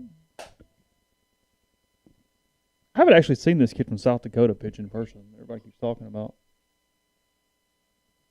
See all the Chris Sale things, but it was just frozen, wasn't it? Yeah, you're frozen, but it's moving now. I think it's okay. Okay. I hope so anyway. So the one knock on eCam is that you can't sort of adjust on the fly. Mm-hmm. But it's all right. We're going to make it work. How you been? I'm lovely. Just it's the first time I've noticed. Has it been over the years they've done the Little League World Series jerseys like that, where it's like the Little League across the front instead of the region they're from is the main across the chest? It's fairly recent. I think they did it last year that way too. Did they? Yeah, I think so. Okay. No, it's not a Spark issue at all. Spark is fantastic. It is a camera issue. It's a camera issue. Yeah. It's the cord that goes from the camera to the computer. That's correct. Something in that. It is not. It is not Spark. They're lovely people. Lovely people. They are. Yeah. Wonderful. nespark.com with a C. The lid is from Trinity Forest. I forget what hat I have on half the time. I've got a collection of like 35 hats in my car. Just grab one and Sometimes I forget what I'm actually wearing. So we've had Ryan Brown, Andy Staples. Yeah, I had Ryan Brown, Andy Staples. Had a fire at Vaught Hemingway. Saw that. Yeah. Saw that. A transformer caught on fire. Minimal smoke damage to Vaught Hemingway. Nothing crazy. The jokes wrote themselves. Today had several people that said, Keith's been wanting to get rid of the West Side, so hey, just make that a little complicated right now and get that thing done. But, Yep. Probably not good right before the season starts. So, all right. Anyway, so what's next? What are we doing? We can take some calls. You missed. We'll play it later. We won't do it right this moment. You missed. Oh, I heard another interesting Ole Miss press conference. Yeah, I heard. Every day, you just never know what you're going to get. It's like a box of chocolates. You just don't know what's coming your way. You have a decent idea depending on who files in on that particular day. You can kind of predict it depending on what the audience is assembled of, and this one just kind of happened as it happened. So. Yeah, for sure. Trying to put the Rafters thing in there. Watch this. This is going to be crazy for a second. There you go. See? But I'm going to fix it.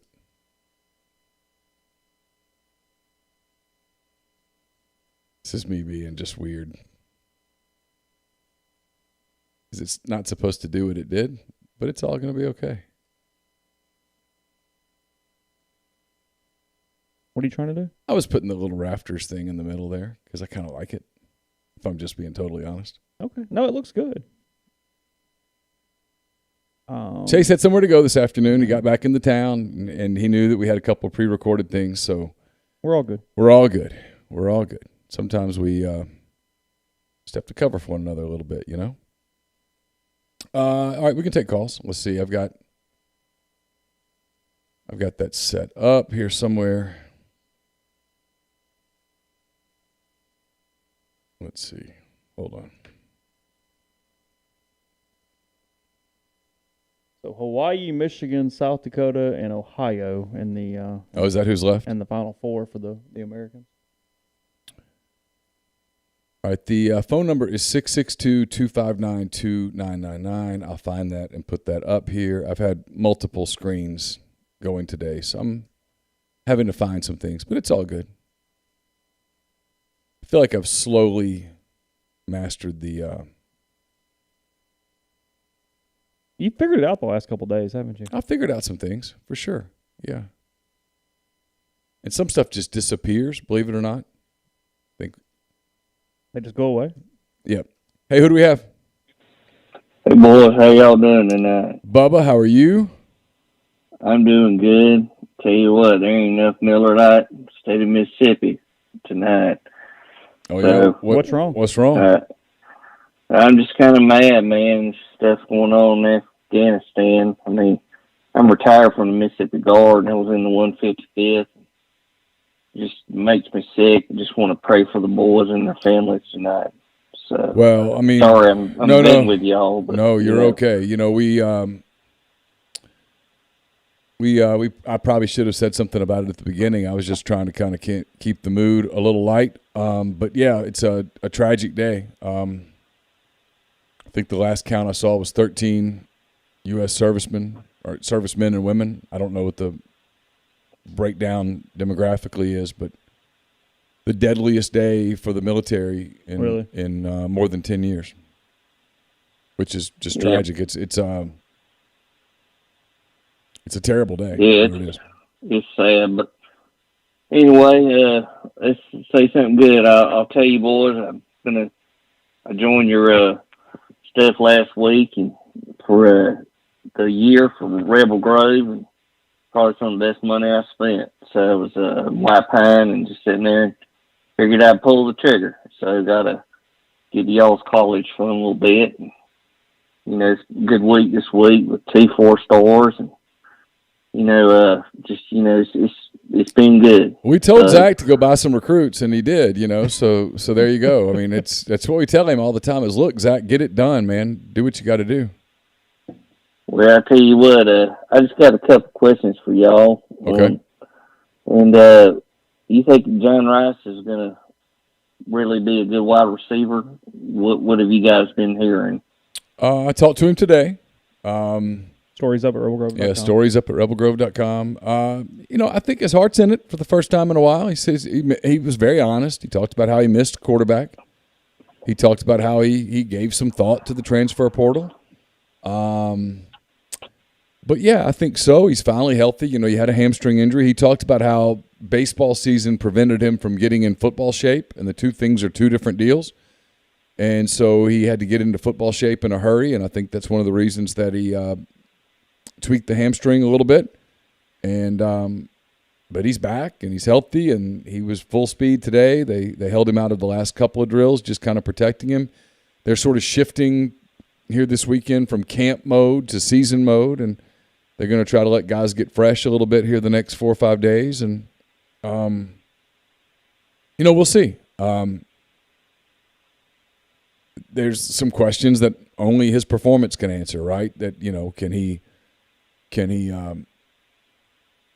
be consistent catching the football? Can he be consistent with his route running? Can he get where he needs to get? I mean, those are all things that, frankly, he doesn't know the answer to those things, much less us. But I think there's no doubt that he's going to try it. I think he's put on a little weight, which is good. He has. He's going to take some hits, so he needs a little more weight to absorb those hits. And look, he's in the quarterback room some, and I think some of that is because he wants to be smarter about football, but I think he knows the score. I mean, he knows he's not the quarterback for Ole Miss, and he isn't going to be the quarterback for Ole Miss, realistically. So we'll see. I mean, I thought his attitude today was great. Well, yeah. I got just FYI, Chase, my marriage finally relented. Dog's name is now Chase. Really? Oh, wow. Big day. That? Wow. Big day. Congratulations. Big day. Awesome. And I told her, I said, you chasing this little fool around? She's like, yeah, Champ, he's a Chase. Perfect. So, oh, wow. Anyway, and but I want to say something. Third, this is kind of funny. I was talking to my son-in-law in Alabama and Sullivan. He's talking about this alliance thing and these 3 other conferences and stuff. I know you talked about it earlier, Neal, but he said if that's the alliance, and I guess the SEC is the Empire, and Slide's the Emperor, and Saban's Darth Vader. So he kind of laughed about it. I said, well, hell, they ought to play the Star Wars Emperor thing when we play those teams because we're fixing to kill them. So anyway, just one last question, Neal, and then I'll let y'all go. How's how the girls doing in Arkansas? And I'll hang up. And you boys have a good night. Thanks, Bubba. They're good. Thank you for asking. They are. They seem to be doing well. First week of classes, I should say. Caroline's already concerned about finite math and business law. So I'm glad that in week 1 she's concerned enough to be taking it seriously as opposed to falling behind. Campbell's good. Campbell's enjoying the college experience. Let's put it that way. She's settled for sure. Yeah, she's very comfortable. All right, I missed a call there from a 601 number. There it is again, so we'll pick it up now. Hey, who do we have? Hey, who's this? Hey, it's Jared, guys. Hey, Jared, how are you? Doing well. Chase, first of all, congrats on having a dog named after you. It's a huge accomplishment. It's a big day. I'm sure. What's that? Yeah, it's an incredible day. I'm flattered and proud of the effort and everything else. Yes, absolutely. Good. Congratulations. It was a team effort, and you made it. So congrats. So question is, have you guys decided what the game day coverage is going to look like at all? It will be very similar to last year. Yeah, except we will actually have more coverage. You will have more writing. I don't know that we're going to do a live watch party. Oh, well, that's true. I don't know. we're bounding about several different things. There will be a post game show that looks very similar to what you expect. Otherwise, yeah, it's not finalized. I mean, we're trying to decide whether the watch party, at least with home games, is truly worth it because people are actually going to be in the Grove and all that. I mean, I guess you could make the argument for doing one on the road, and I'm cool with it. I don't mind. I don't want to do one for like me and Chase and 3 of our closest friends. I mean, if there's, what do you think?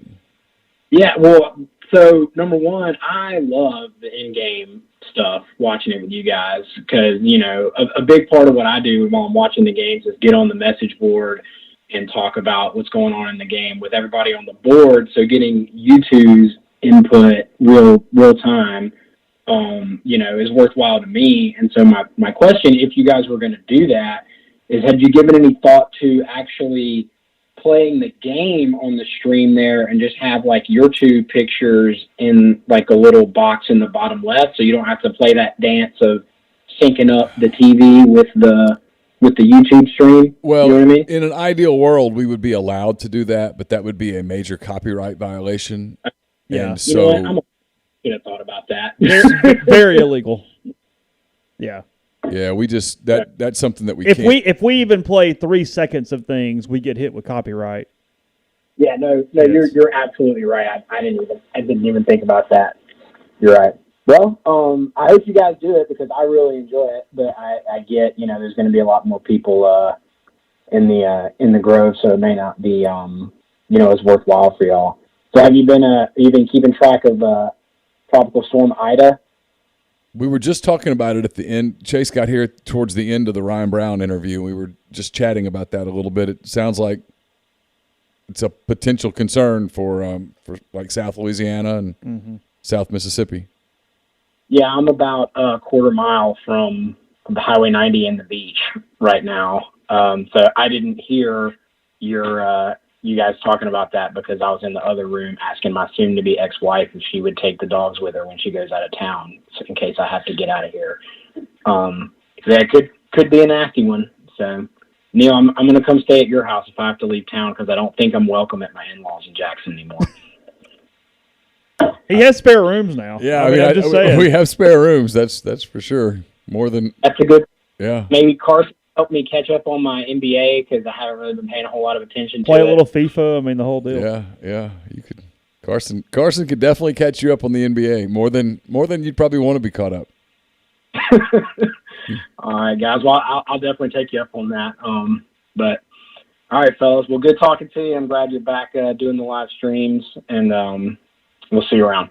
All right. Thank you. Appreciate that. Have a good one, guys. Later, Jared. I didn't know if he was joking or not.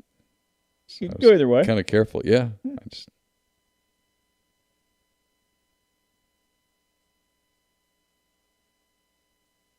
I do think the second TV is going to be pretty handy when we have full games going. Yeah, for sure. It's a good idea. Well, I try. People helping people. I try to make things nice for you. Hey, who do we have? Hello? Hey, who's this? Hey, guys, it's Vibe and Reb. How y'all doing? Hey, Vibin, what's up, man? Nothing much. Just hanging out on the back deck. Y'all doing all right? Oh, yeah. We're lovely. Yeah, just another exciting Thursday. Getting closer to the football season. I know. We got football this Saturday. I'm excited. Yeah, who wouldn't be? Nebraska and Illinois. Are you kidding? I know you're excited. Yeah, you love you some Big Ten action. Big man. Ten football, baby. Who doesn't love it? God almighty. They're going to be Lima roaming the sidelines. He may actually be pretty good up there. that 2nd down and 8 trap off the right side. Oh, it's going to be great. 2 yards, setting up a 3rd and 6 play action out of the eye. It's going to be awesome. Are you kidding? Oh, God, I get excited thinking about it. I got to calm down. Whew. So, how's everything's good with the family, huh? As far as I know, everybody's good. Yep. Campbell got hit from behind the other day, but she's okay. The car took some damage, but the person had insurance, so it's going to be all right. She was super upset. I think it was the most traumatic thing that's happened to her in a long time, but it's going to be okay.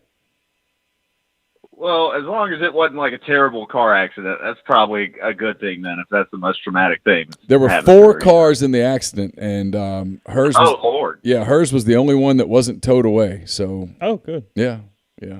Got an estimate put on it pretty quick. There's a body shop in Fayetteville that was accommodating, so it'll be okay. If, like I told her, I said, "Are you okay?" And she said, "I am." And I said, "Then we're fine. It's everything's good. Right. It's just a car." Yeah. I did want to ask you, because I'm also a youngest child, just like Carson. My siblings we're all 6 years apart from each other. Is he kind of enjoying being the only kid in the house, or? Well, vibing. So here's the deal. This week, Carson has done nothing but study biology and go to soccer, right. And he's had a rough week. I mean, the bottom line is that he's had a rough week. I mean, we're studying like DNA and. Oh Lord. Yeah, I mean, we've already had the conversation where I sat in the car and I looked at him and I said, "Are you interested in medicine by any chance?" And he's like, "No." And I said, at Oxford, you're not going to be the valedictorian, and you're probably not going to be a national merit finalist or something. So if it's that bad, if it's going to take this much work to make an 80, is it really necessary in the whole scheme of things to take the pre-AP? Just take the regular class and get what you get. And at the end of the day, it doesn't matter. I used to think that it really did. And, I mean, Campbell sort of – we're going to get back to whatever. I promise. I won't occupy this. But Campbell sort of proved something to me. When Campbell told me very early in her high school career, "Dad, the grades don't matter. All that matters is the ACT." And I'll be damned if she wasn't right. And so, I've kind of learned my lesson. Carson's the youngest, and I'm not about to just whip him for 4 years over his high school grades, because I'm not sure they matter. It's an adjustment too. I mean, I get that. By the way, since I know you guys love the NBA, did you guys watch the Malice at the Palace documentary on Netflix yet? I have not watched that. Was it good? Oh man, dude, y'all are gonna have to watch that. It's one of the most well done sports docs I've seen in a while. I did not expect it to be that good. It is. So, I think the brawl happened in 2004, maybe. So I was like 9 years old. That was right when I started watching the NBA, and I obviously knew Reggie Miller was still with the Pacers, but I didn't know just how good of a team they were that year with Steven Jackson and Ron Artest. Yeah. And they had Jermaine O'Neal, who, Jermaine O'Neal, I'm not going to spoil it, but I mean, that's like one of the biggest regrets of his career, because he thinks that cost him and Reggie Miller their rings, which it definitely cost Reggie Miller his ring, because it sounds like, they were one of the best teams in the league that year, but Jermaine O'Neal never got another chance to win a championship. But it's incredibly well done. I think y'all would enjoy it. Yeah, I'll have to get. I think Carson would like that too, because he kind of likes some of the, as he gets a little older, he sort of likes some of the NBA history stuff, and so I'll have to get him to watch that. Yeah. All right. This is my last thing. You're good. I kind of got a bone to pick with you, man. So I know you love you some Henry Parrish. Yeah. He makes you feel things. He does. And I get that. I mean, look, I love what I'm seeing and hearing, too, from him so far. He may be one of the best run backs to ever come out of Ole Miss. That's what, he's getting a lot of hype. But we got to give some love to my guy, Snoop Connor. Because I like Snoop. We're all good on Snoop. I'm good on Snoop. It's not personal. It's not the flashy new car. Yeah, okay? Exactly.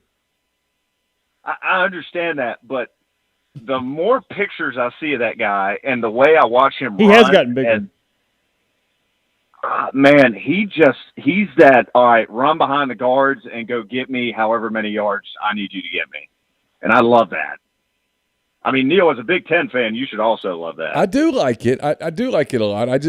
Have you seen Henry's second step? I mean, that second move. Oh, it's very sexy. So are you that LSU game? Yeah. When I'll never forget. I think he one-handed a catch in the LSU game, and then did the second step, and I was like, oh, yeah. Pardon my French. I was like, oh shit, yeah. He's only a freshman. So are you saying maybe I overdid it a little bit when I wrote the story about him and I put 5 pictures in the story? Or was that bad? No, it's not that. It's just so I'm of the opinion that I think, there's only one ball, so I don't know. I hope they give the ball to Snoop enough to where he runs for like over 500 yards. That's probably not going to happen. But they're really good in between. It sounds like they're going to be really good in between the tackles this year. And I'm hoping him and Ely both have good enough seasons to where they go pro. Because I think Henry Parrish and Kentrell Bullock are going, not Kentrell this year, but in 2022, they're both going to get a lot of playing time. Yeah, that wouldn't surprise me. Not to go off on a tangent, but, this is the most talented Ole Miss running back room, I think. I don't know. How long have you guys been on the – I don't think it's ever been this deep. It's since 2008. No, it's not been anything resembling this. No. I don't even know if there's a comparison since Neal or I have been around. You're going back into a deuce and gun, but it was just 2 of them. I've covered some years where Willard would have been the starter. Well, I remember, was it Matt's? It was Matt's first full year, and they had Scotty. I think they had Scotty Phillips, and he was the main back, and then he got hurt.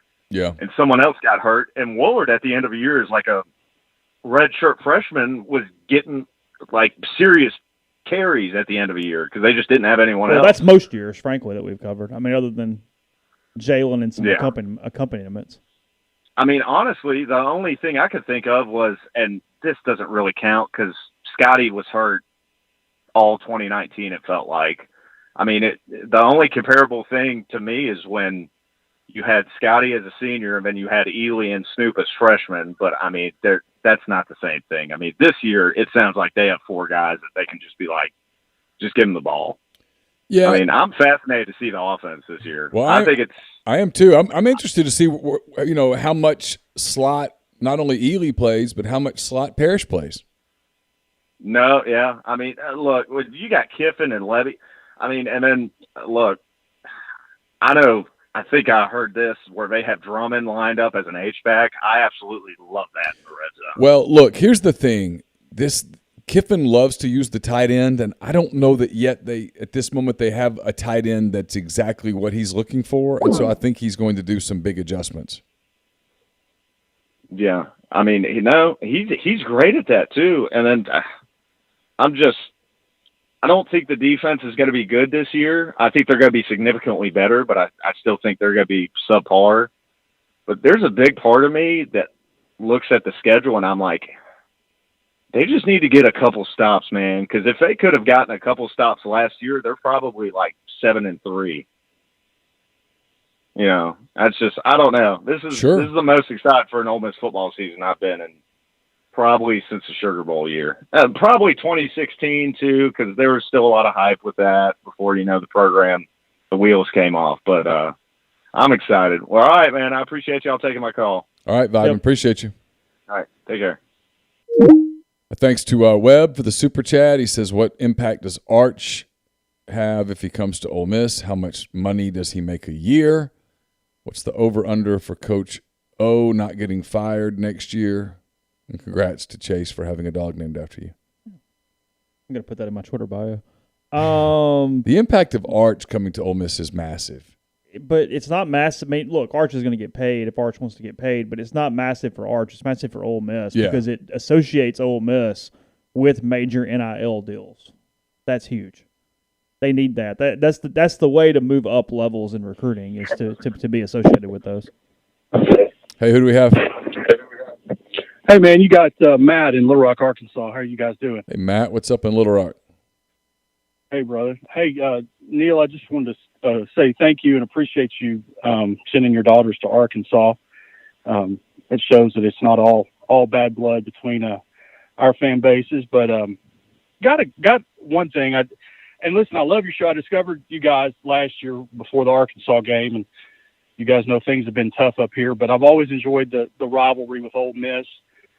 Just wanted to ask you a couple of questions about the Rebs.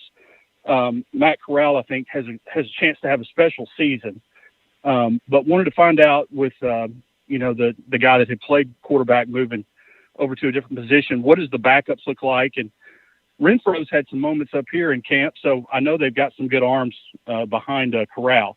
So what's that look like? Well, it's funny that you ask because there are members of the media who have asked Lane Kiffin about the backup quarterback every single day, despite the fact that Lane Kiffin gives no answer whatsoever of any significance to that question. They've got two guys behind him, Kincaid Dent, who is, I guess, a third-year player. He is. And they've got Luke Altmaier, who is a highly recruited high school quarterback out of Starkville, Mississippi, who this will be his first year. He did show up for the spring. He's been limited this week. I think it's because he sort of hit a little dead arm, which is what you would expect because high school quarterbacks don't ever work as hard as you do in the college game. Chase thinks, and I'll speak for Chase as he sits right here, which is ridiculous. Chase thinks that if something happened to Corral, they would go back to Plumlee. I think if something happened to Corral, you would see them bring Altmaier along pretty quickly. Yeah, it's just a theory I have. I think mop-up duty would go to Altmaier or Dan or whoever does win that job, but if there was a significant amount of time where Matt couldn't play, I still think there's a decent shot they would go to Plumlee and just cater the offense in that direction. I personally think that if Corral runs the ball more than a couple of times a game, that both Kiffin and Lebby might kill him. I don't think that's going to be as much a part of their offense as perhaps Matt would like for it to be. I just think they're going to try to protect him, and by telling him that, hey, you don't see NFL quarterbacks running, you don't need to be running either. Yeah, no, that makes perfect sense. Real quick, I'll get out of here with this one. And I know you guys probably don't want to get too distracted on, Texas and Oklahoma and what the league's going to look like when they get here tonight as we're getting close to the season. But up here in Arkansas, we've had a lot of discussion.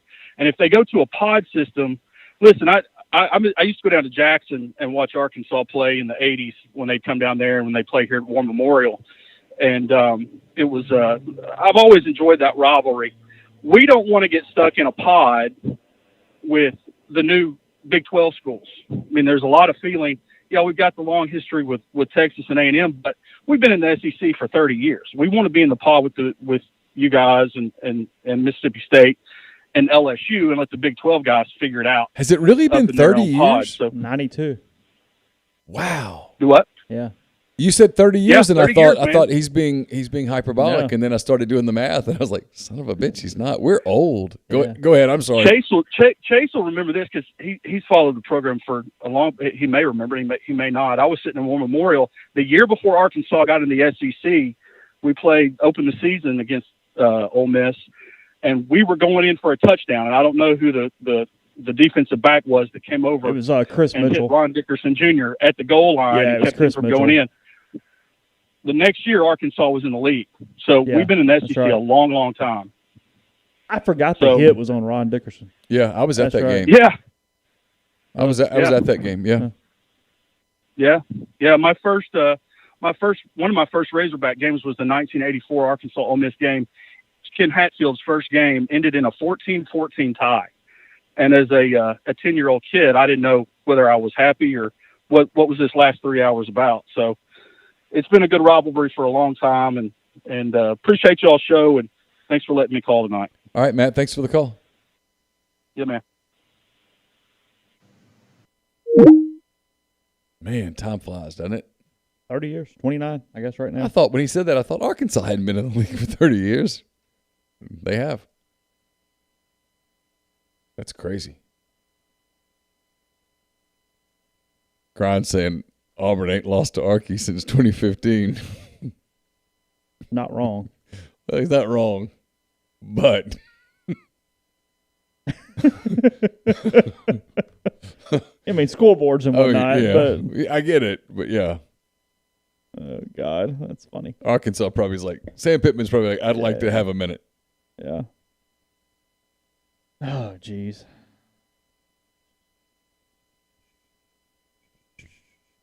All right, phone line's open, 662-259-0991. There were some calls coming in during that call, so we'll roll right along.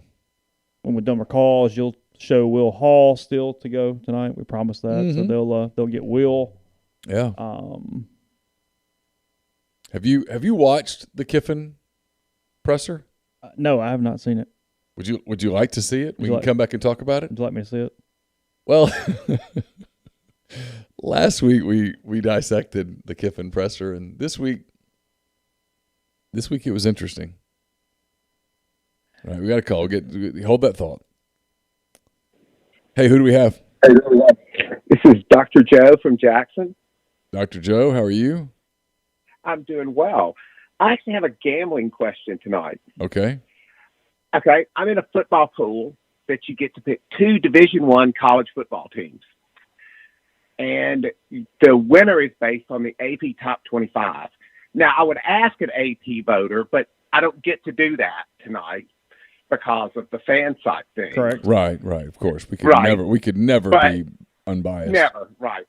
So I am in the middle of the draft. I pick 8 out of an 11-person snake draft.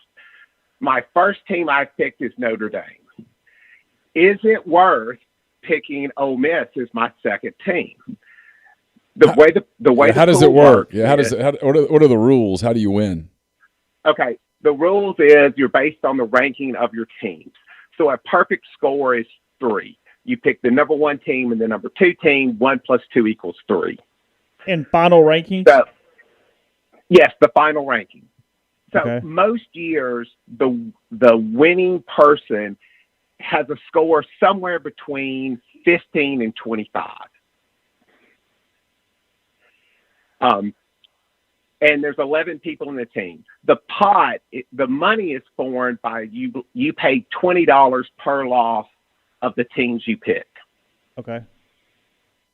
I have won this once before with Penn State and Southern Cal. And so my question is a Notre Dame team likely to finish in the top 10?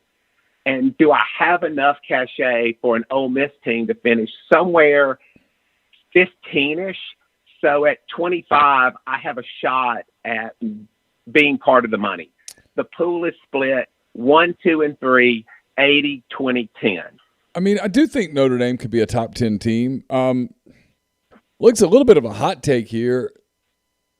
I think Ole Miss has a chance to be a top 10 team at the end if they stay really healthy. So, yeah, I think there's a chance Ole Miss is a top 15 team. I think Ole Miss could easily finish 9-3.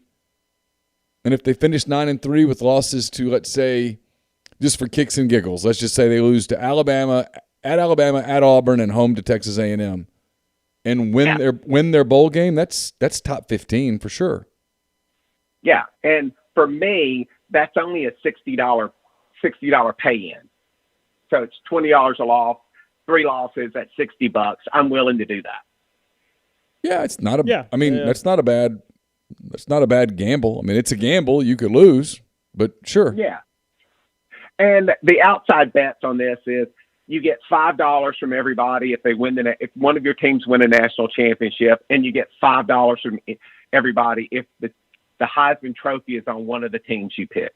Gotcha. Well, I'll tell you that I don't think either one of those teams win in the national championship, and I don't think either one of those teams realistically has the Heisman winner. No. I mean, your best bet on the Heisman winner would be Corral out of that group, and I mean, yeah, Ole Miss has to go probably no worse than 10-2 and maybe 11. Probably got to think about 11-1 for Matt to win the Heisman.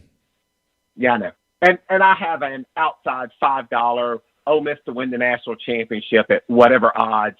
$5 pays like $5.50 at on FanDuel. So sure. I have that just as the complete fantasy craziness. What the hell? Sure. Yeah. You got to bet on something, right? Oh, absolutely. And I appreciate all the things y'all do. I enjoy it. Thanks for taking my call. Have a great night. Thanks, Dr. Joe. Thank you. Thanks, all. I got lost in a little how that worked, but yeah. I'm cool. Whatever. All right. Some people said they do want to see the Kiffin. Okay. You want to see Kiffin? Sure. All right. Here's Lane Kiffin from earlier today. It's only about 8 minutes. We'll be right back. Just hang tight. Here's Lane Kiffin's press conference. Talks about a number of things today. So, just continuing the process of getting closer. We will have a mock game Sunday night as opposed to Monday because of school issues. Try to simulate that the best that we can, get our guys used to how we prepare for that. Also in that process, over the next 4 days, get out of camp legs and, be very mental but very limited physically, because we're beat up like always at this time, and understand, if you made it through, you're going to be better for that, but we got to help them get back now.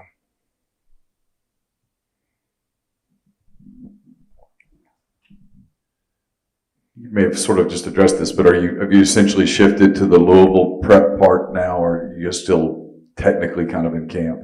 Today was the last day of technically like half, so still very heavy taxing physical work and preparation, with both fields going all the time for the most part. So now we go into, I get these days confused, so whatever tomorrow really would be no sweat Thursday, then fast Friday, and then a game, which I guess would be Sunday, the normal Saturday. So they'll get their legs back a lot now. It's maybe beating a dead horse at this point, but with the season getting closer and we know coaches who have said they will or they won't take the vaccine, we know your stance on it. Do you have thoughts on other coaches, or do you just kind of worry about, your team and your program and how they're moving forward? I mean, we got our own issues, so I can just speak why we did what we did, and I wouldn't understand that, but everyone's got their own reasons why they do things. I couldn't go to our team, not get vaccinated, and say, okay, hey, we're going to work, we're going to prepare, do all this work for a game, and also, what if you tested positive a couple of days before the game? Hey, sorry guys, thanks for all your work, I won't be there because I didn't get vaccinated. So I'm sure people are different, but that would make no sense to me as a leader of these guys, that most of them really didn't know what to do. And like I've said before, a lot of people don't get it because they're just lazy and selfish. So, whatever. Kind of following up on Jake's question, I'm curious, since you guys are completely vaccinated, next week going into game day, is there a testing protocol, or are y'all free from that, or how does that work? Yeah, we're for the most part free from that. I think, at one point some guys still were, because there is a window where, you're not free from that because it hasn't kicked in yet completely, especially if you're the 2-shot as opposed to the 1-shot. So I think there was some of that still going on, but that would be over now, I would assume. Hi, Coach. Mike Fitzsimmons. I'm a former player here from the 80s, played for a wonderful man, coach, changed my life, named Billy Brewer. And, we talk about schematics and how good you are calling out, isolating plays, and put players in position. That's all great. You guys change kids' lives. What's the secret sauce, Coach? Because I've been around on the staffs, and these youngins love you, and they respect what you're doing, and it helps them recruit. And it's not the Nick Saban way, which you're more than gracious to kind of learn and use what you learned from your father and everything, but you've done something different here, because these kids, it's a whole different, it's a Lane Kiffin deal. And I want to thank you as a former player and all the young club guys. We appreciate what you've done. You hear? Well, thank you. Appreciate that. I think that's changed over the years. I think when I got into coaching and was younger, initially head coach, like, hey, my job not to be your other dad or an on-course. I'm here to get you to the NFL and get you paid the most money on draft day and prepare you to play really well and teach you how to do that. And I think over years, it's been documented. I've said before, I think going to FAU and being with so many kids that aren't going to the NFL, you get a different perspective. And, I'm not saying everybody changes with age, but I think that's part of it. And I just look at it different now. So many of these kids are just lost. We had a speaker that, I meet with our speakers afterwards, talk to them about things, and, he made a point. He said, just remember, you got a lot of kids that have no fathers on your team, and their default is their coach. So that's a pretty coach, and I appreciate you as a former player, and I'm just proud and happy that you're there, And I just see what you do with these kids, and nobody talks about it. We all know that you can coach, and the offensive side, you're gifted. But I appreciate that. Thanks. Coach, is there a position or two that you would like to see some depth surface, some players start surfacing? Yeah, a lot of them. How about name one or two positions for us? Maybe after we've been here about 5-6 years, hopefully, we'll have that depth. We're not concerned about that. But we got a lot of that issue. It's been well noted on defense, offensive line, tight end injuries, receiver depth. So really majority of our spots. We're really concerned about the depth and developing that depth. And so we can play more players because we'll be better over the course of the season if we can do that versus taxing these guys out and playing them so much. And even though receivers were still good at the end of the year, but, when you don't sub in very much like us last year, those guys will 2 of the 3 route by the end, or 2 of the 4 route by the end of the year, and so wears you down. So the more we can play, the better we'll be at the end of the year. I'm curious, you've talked about depth a lot throughout camp. How much more confident are you in some of the guys today than maybe you were when you guys started August the 10th or 11th or whenever that was? I think there's a good amount of that on defense. We had so many mid-years on defense come in, including some junior college and transfers and things. So I feel better about that. We're still a work in progress at some other positions and injuries, which are normal in the format we do. We have a very hard camp, harder than we used to ever. We kind of, people that follow us, we mix really Alabama's camp, with our own in-season. So we do in-season a lot different, but camp is very tough. And, we see that at this time, not many guys, many position groups standing right now. And that's why we spend the next 4 or 5 days getting them back. Kind of on depth again, but heading into game week next week, have you seen any movement between Luke and Kincaid in terms of that QB2 spot, or still kind of evaluating? We have not. Luke's been limited still in how much he can do, and so those guys are still in that competition.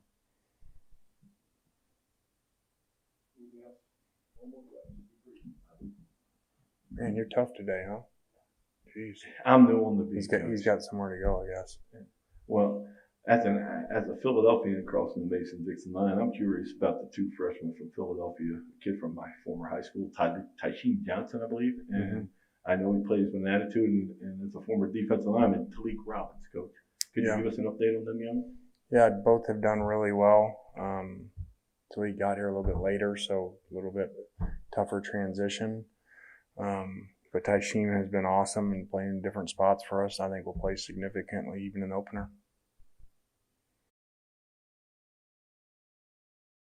All right, that was Lane Kiffin from earlier today. It's your first time to see it, Chase. What are your overall impressions? He hates all of y'all. Like he's done. He's completely finished. His facial expressions are. I've been hated much worse than Lane Kiffin. In fact, I don't think Matt ever hated me. The other 2 did. I don't think I'm going to go out on a limb and say Lane Kiffin doesn't hate me. No, I don't think so. I don't think he cares one way or the other. Yeah, I don't think he has a fondness necessarily, but I don't think he tells people, that Neal's a nice guy. I don't think he goes there, but I think if he were to list the beat writers from that's fair. Yeah. From least hated to most hated. Yeah. I think I would be closer to the least hated. That's fair. These things have become their own sideshow here lately, is what they have done. Well, I think he's amused by me because I laugh during a lot of this stuff. That's what you can't see because the camera's on him. I think y'all actually had a little bit of kinship. Because even that happened on Zoom last year. Yeah. He'd catch you laughing on Zoom and kind of chuckle and whatever and kind of move on. Today he thought it was funny that I started laughing.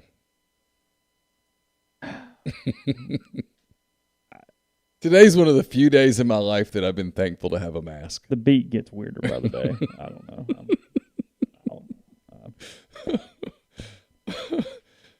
I started texting the SID guys during some of the situation. Yeah. Whew. Okay. Yep. Well, that was fun. I'm glad we did that. Every week it's something. So why not this time? Sounds phenomenal.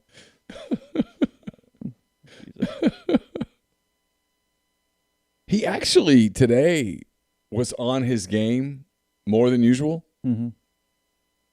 I mean, he's not going to answer the backup quarterback question, but some of the answers that he gave, if you're listening to him. Yeah, no, he was more willing to be forthcoming today. I mean, if you're listening to him, when you ask about depth with any degree of specificity, he will give you some. It is his big concern. Yeah, he walked into the room somewhat okay today, so that's. Yeah. Yeah, he was fine. Yeah. I did look, I'm not going to be the idiot that reads into it and goes, Lane Kiffin says he's going to be here in 5 years. I did think the comment was interesting. If you know for a fact that you're leaving, you don't say, hey, I'm leaving here in 12 months, boys and girls. But at the same time, you don't really spend a lot of time talking about 5 years from now. We've talked about this. The list of places that will pay him and be willing to hire him and he's willing to go is not overly high. I mean, you know what I mean? So, I mean, I'm not saying he's going to be here 10 years. I'm not necessarily predicting anything, but I don't necessarily think it's this itch to get out. I think he is at least working toward building in that way. Well, I mean, the jobs that you would automatically leave for, I'm not convinced that he can get them anytime soon. I mean, do you leave for Alabama if they offer? Yeah, of course, sure. Right, immediately. But Nick Saban's not leaving anytime soon, and I don't know that Lane Kiffin's number one on the Alabama list.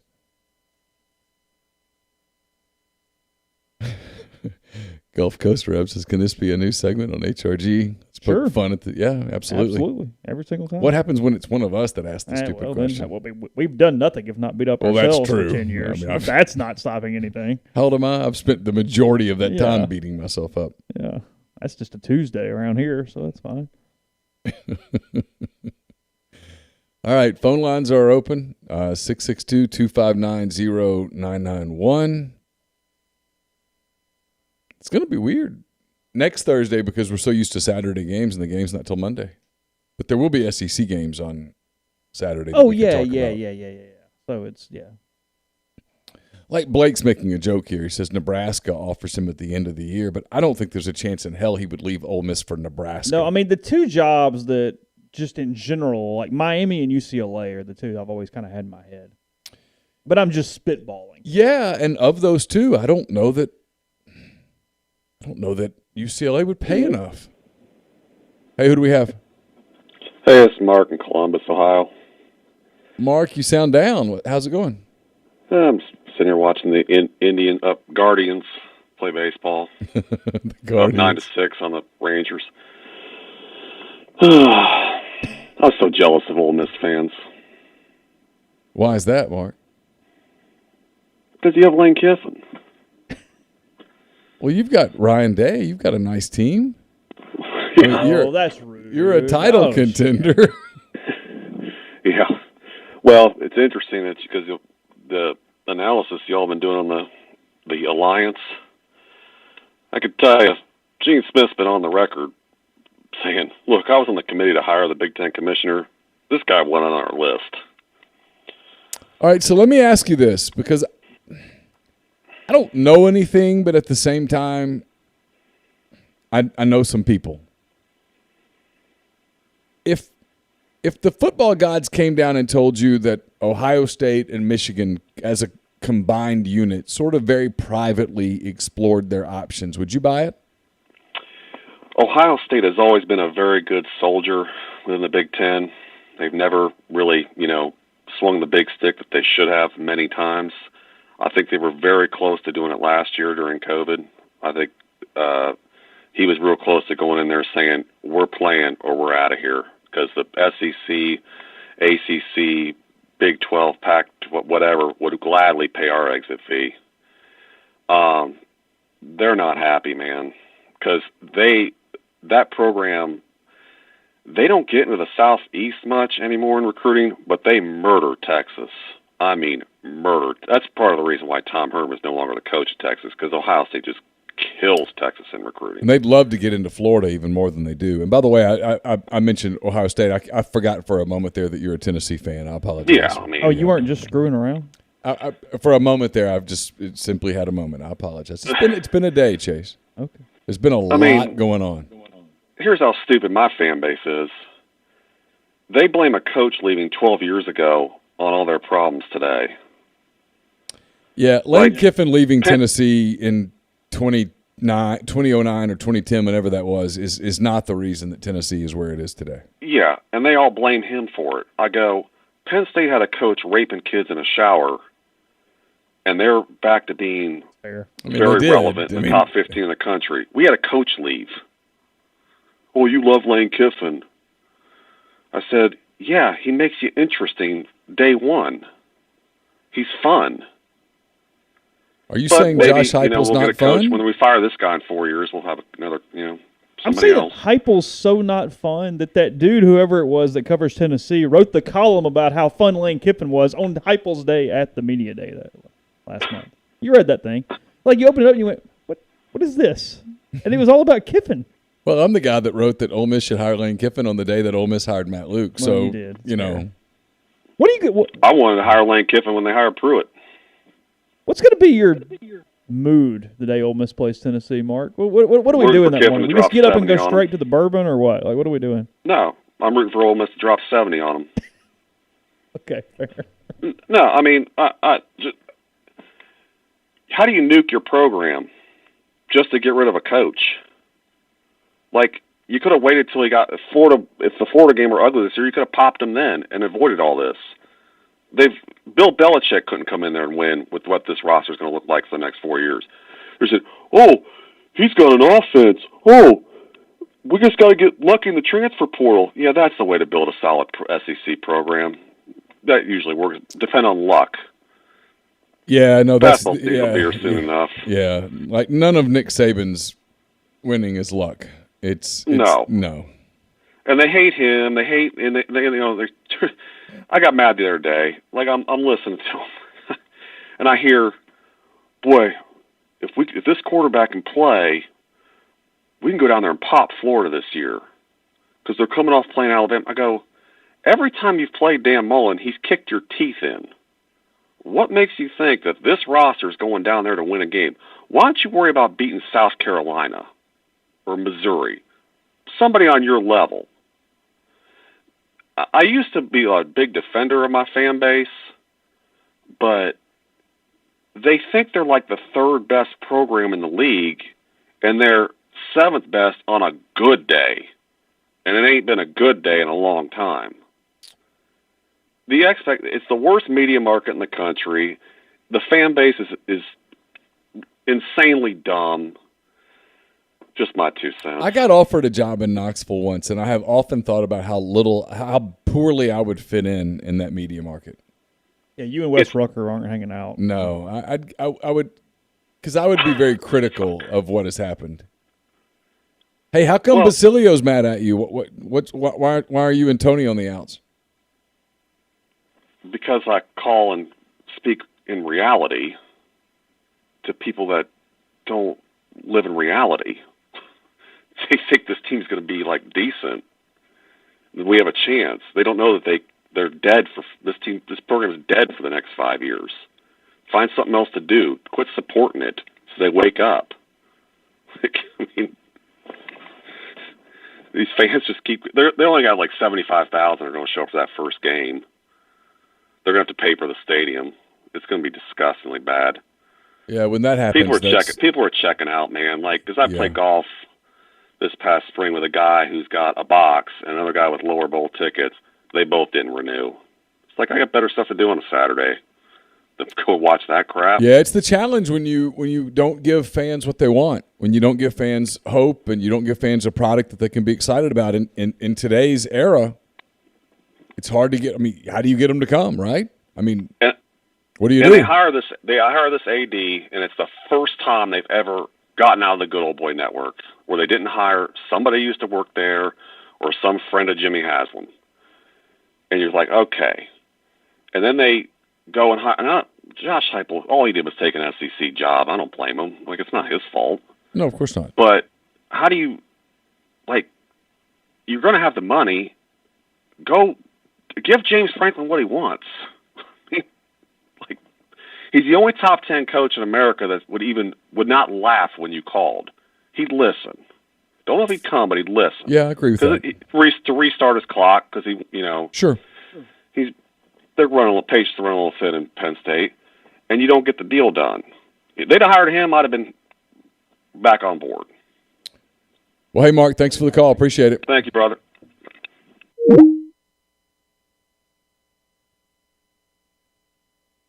Boy, that stadium, you only have 65,000, 70,000 in it. It looks like a spring scrimmage. I mean, it was a lot like that in 10. I guess it was the only time I've ever been there for a game.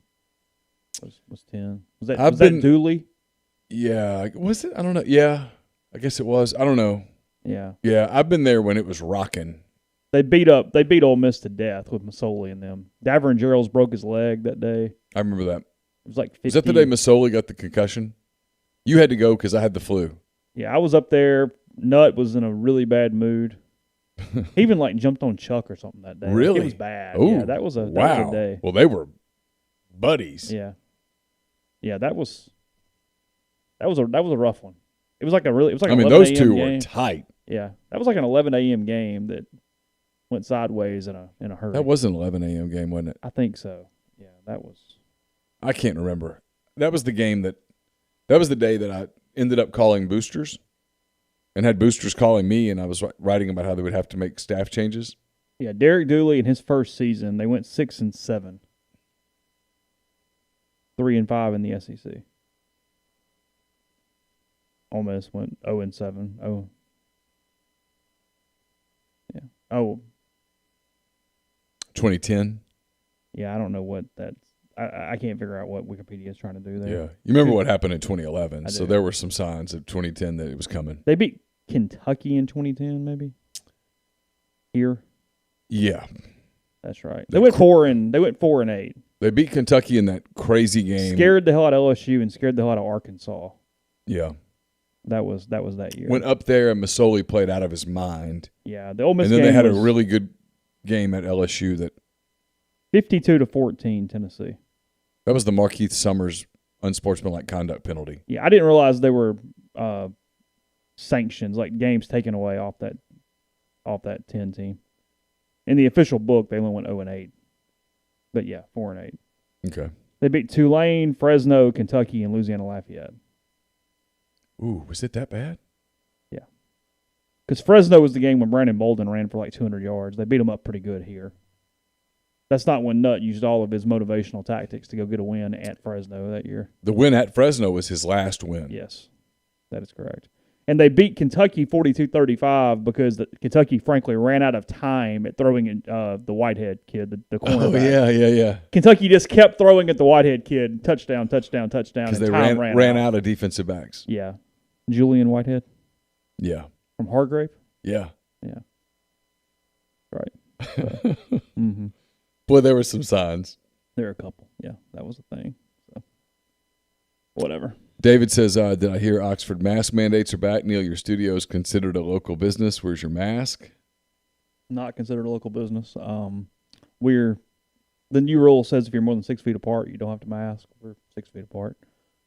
Almost. We're close. That's close enough. At this point, we're in the same We're household. both vaccinated. It's all good. So it actually said that too. If everybody in the place is vaccinated, you don't have to wear a mask. Well, there you go. Yeah, we're good. We're all good. Yeah. So, although Carson just got back and he's not yet vaccinated, so does that change things? I think we're in our own enclosed space. Oh, that's true. That's true. Jared Dukes says, can confirm, not a fun day. Oh, fair, Jared. Yeah. Fair. Fault. Yeah. Yeah. Yeah, I recall that day sucking, so I'm sure you do too. Yeah, I suspect it really sucked for Jared. Yeah. Who came in at quarterback when Masoli went down? Nate, I guess. Was it Nate Stanley or was that Barry Brunetti? It would have been Stanley, I guess. I think so. Yeah, it's a blur. I don't know. I mean, because frankly, that might have been the worst day of the year, even after the Jacksonville State thing. That Jacksonville State thing was rough. 52-14. Yeah, but that was Tennessee. 6-7 Tennessee. It's Jacksonville State. I know. Well, look, there were signs when you only beat Tulane 27-13. Yeah, I mean there were wasn't getting a lot better here. Yeah. There were some giveaways that things were, because Masoli's not on that team, and it might be 0-12. The amount of money I would pay, actually, no joke, the next season to talk on the record to the Jared Dukes of the world and write that book to get everything, the tell-all would be that would be one of the best books of a total nightmare of a season. Yes. I'd feel bad for the guys that were trying, but not everybody was trying. Brandon Bolden went fishing. I know. Team captain. Had a long career in the NFL. Yeah. Went fishing. Did we do Oxford Exxon podcast during the nut years? I think we had just started at the very end. We weren't daily yet. I think that was our talk shoe weekly. Okay. Year there at the end. That's a shame. We would have made some money. Yeah, looking back. That was an opportunity gone. It was. So. All right. If anybody wants to call, now is the time. Yeah. Still get Will Hall. Yeah, I'll get you Will Hall in a minute. USM head coach. Yeah, he was good too. I asked about the whole Matt Luke thing, and I actually got an answer. Will's a good guy. Will is a good guy. Sounds more and more like his dad the older he gets too. It almost kind of creepy. Herbie Award for the best kept secret is Jerry and Ely. I guess nationally, that fits. Jerry is a secret a little bit nationally. I fully get that. I have no. Ole Miss is getting a lot of love as the sexy surprise team. Mm-hmm. So when people do the there's no respect, no, you're getting respect. They're the most talked about team in that 11 through 20 range right now. They really are. Range. They're outside the top whatever. They're the most talked about non-national title contender team in the country. It's Ole Miss and North Carolina. And it's Ole Miss well over North Carolina. Yeah, and it's not even particularly close, Yeah, I think it's those two at that point. And I think they could be that. I actually think this team could be that. Let's see. I have a question here from a chat. We missed a call. How do you think Springer will help the secondary? Haven't heard much about him. Well, he's been in a black jersey, no contact, most of the time that we saw him. I expect that he's going to play a pivotal role. Mm-hmm. Oh, well, they need him to. Yeah. Jared says there were signs when they told me to start at right guard. That's fair. I forgot about that rotating guard thing. Is Brandon Bolden still in the league? Doors Rules 28 says Bolden's still in the league. Sure. Yeah, I guess so. I didn't know that. Wow. He's had a hell of a career.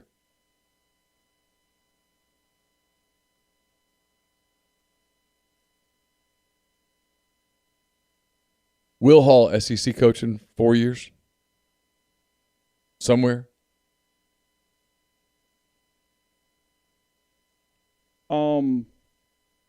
6. 6 years. Yeah. I think there's another stop. Okay. I don't think it's straight. I think there's another stop and then an SEC job. It's actually a game on September the 4th that I'm looking forward to watching, if it's available, is South Alabama and Southern Miss. Because I like the two guys. And I actually think they're both potential fast risers in the college ranks. Yeah, he's still with the Patriots, according to multiple people in the thread. I did not know that. How about that?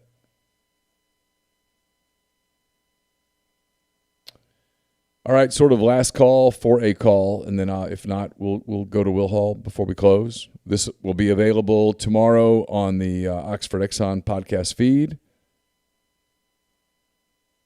Big thanks to Andy Staples, also Ryan Brown, for their contributions tonight.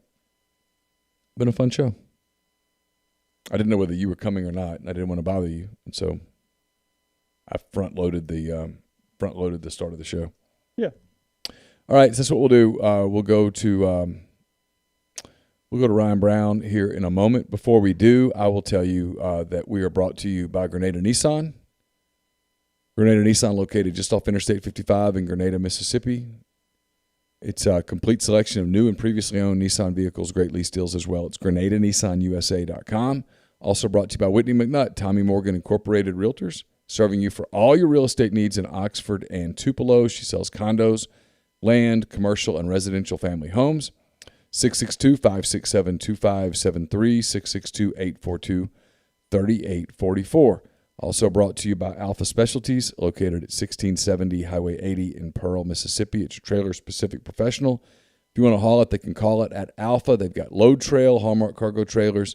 They can even work with third-party trailers to have game day trailers and concession trailers built just for you. A full selection of trailer parts and accessories, hitches, winches, straps, and more. They also do all types of truck accessories. Listeners can get 10% off a yearly trailer service and inspection at Alpha's full-service shop. Give them a call, 601-932-9798, or check them out at alphaofms.com. And we're brought to you by The Rogue. The Rogue is your destination for fine men's clothing. Their stylists hand-select pieces from top designers. From work to lifestyle to nightlife, they have the perfect something for everyone at The Rogue. All the best items from Peter Millar, Martin Dingman, Jack Victor, Halsey, True Grit, and more. The Rogue has delivered fine men's clothing for more than 53 years.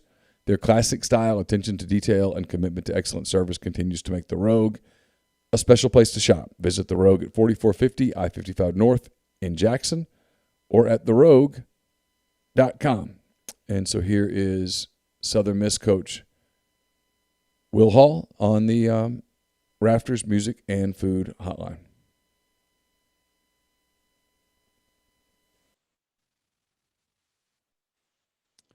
Southern Miss coach Will Hall, kind enough to join me here on this afternoon.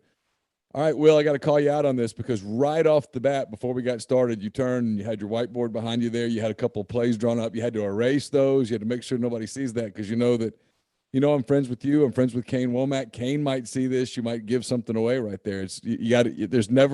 Coaches can never be secretive enough. Yeah, I guess so. No, we had a few things we were talking about today, specific to the first game. So I definitely didn't want to have that up there. We have a hard enough time as it is with Kane and those guys. They'll do a great job. I don't want to give them any freebies. This applies to, obviously he's approaching this first game as well, his first game in that program. It's your first game. What is that like from a coaching standpoint, from a human standpoint? You're getting your team ready, you're putting a program in, and then you're a person.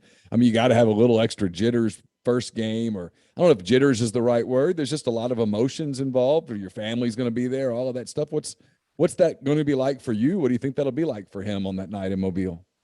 Well, I can answer for me. This is the third time my wife and I, Rebecca, who's also a Mississippi girl, she's from Amory, and it's the third time we've done this. It's the third time we've taken over a program, and it's the third time we've had game one in a new program. We certainly understand how great it is if you can get off to a good start. Our first year at West Isle, we were able to get in the playoffs, and our first year at West Georgia, we were able to make a semifinal run. So if you can have a great first year, it just kind of gives you a better jumping off point to get the program back to where you want to get it to. Now, it's not the be all end all. We've got to continue to build this program. We're not going to be a finished product at the end of this year, regardless of what happens. But we do understand that getting off on the right foot only makes it a little bit easier. And it starts with game one. And, we're playing an opponent that humiliated us last year at the Rock in our home stadium. We're going to their place in a new stadium for them. It'll be their second year, first time they played in it with fans, with a new staff. So it should be a great atmosphere. It's a regional rivalry, and we're excited about playing it, excited about getting the season started. I was curious, you're a Mississippi guy. You mentioned your wife being a Mississippi girl. Your dad's a legendary high school coach in this state. What is it like for you to be back in Mississippi at a program like Southern Miss? Yeah, it's really been a dream come true for me, Neal. I've grown up all over this state. I like to tell people I'm probably the second best Mississippi high school historian in the state outside of Rick Cleveland. and me and Rick have developed a great relationship. But I'm a Mississippi football junkie. It's the way I was raised. From the moment I could learn to read, I actually learned to read, reading the Clarion Ledger and Daily Journal sports sections. And I love Mississippi high school football, all sports really. And, so that's who we are. That's what we're about. So it's been a dream come true to be able to get, there's only 130 Division I jobs out there. And to be able to get one in a place where I know so many people has been a blessing, but also to get one in a place that's got such a rich and storied tradition like Southern Miss does, a place that wants to win, has everything you need to win, has just been something that I'm forever grateful for. Now, it wasn't easy to get here. Okay. So, a lot of people like to say, boy, I tell you what, you really got fortunate to get that job. And I did.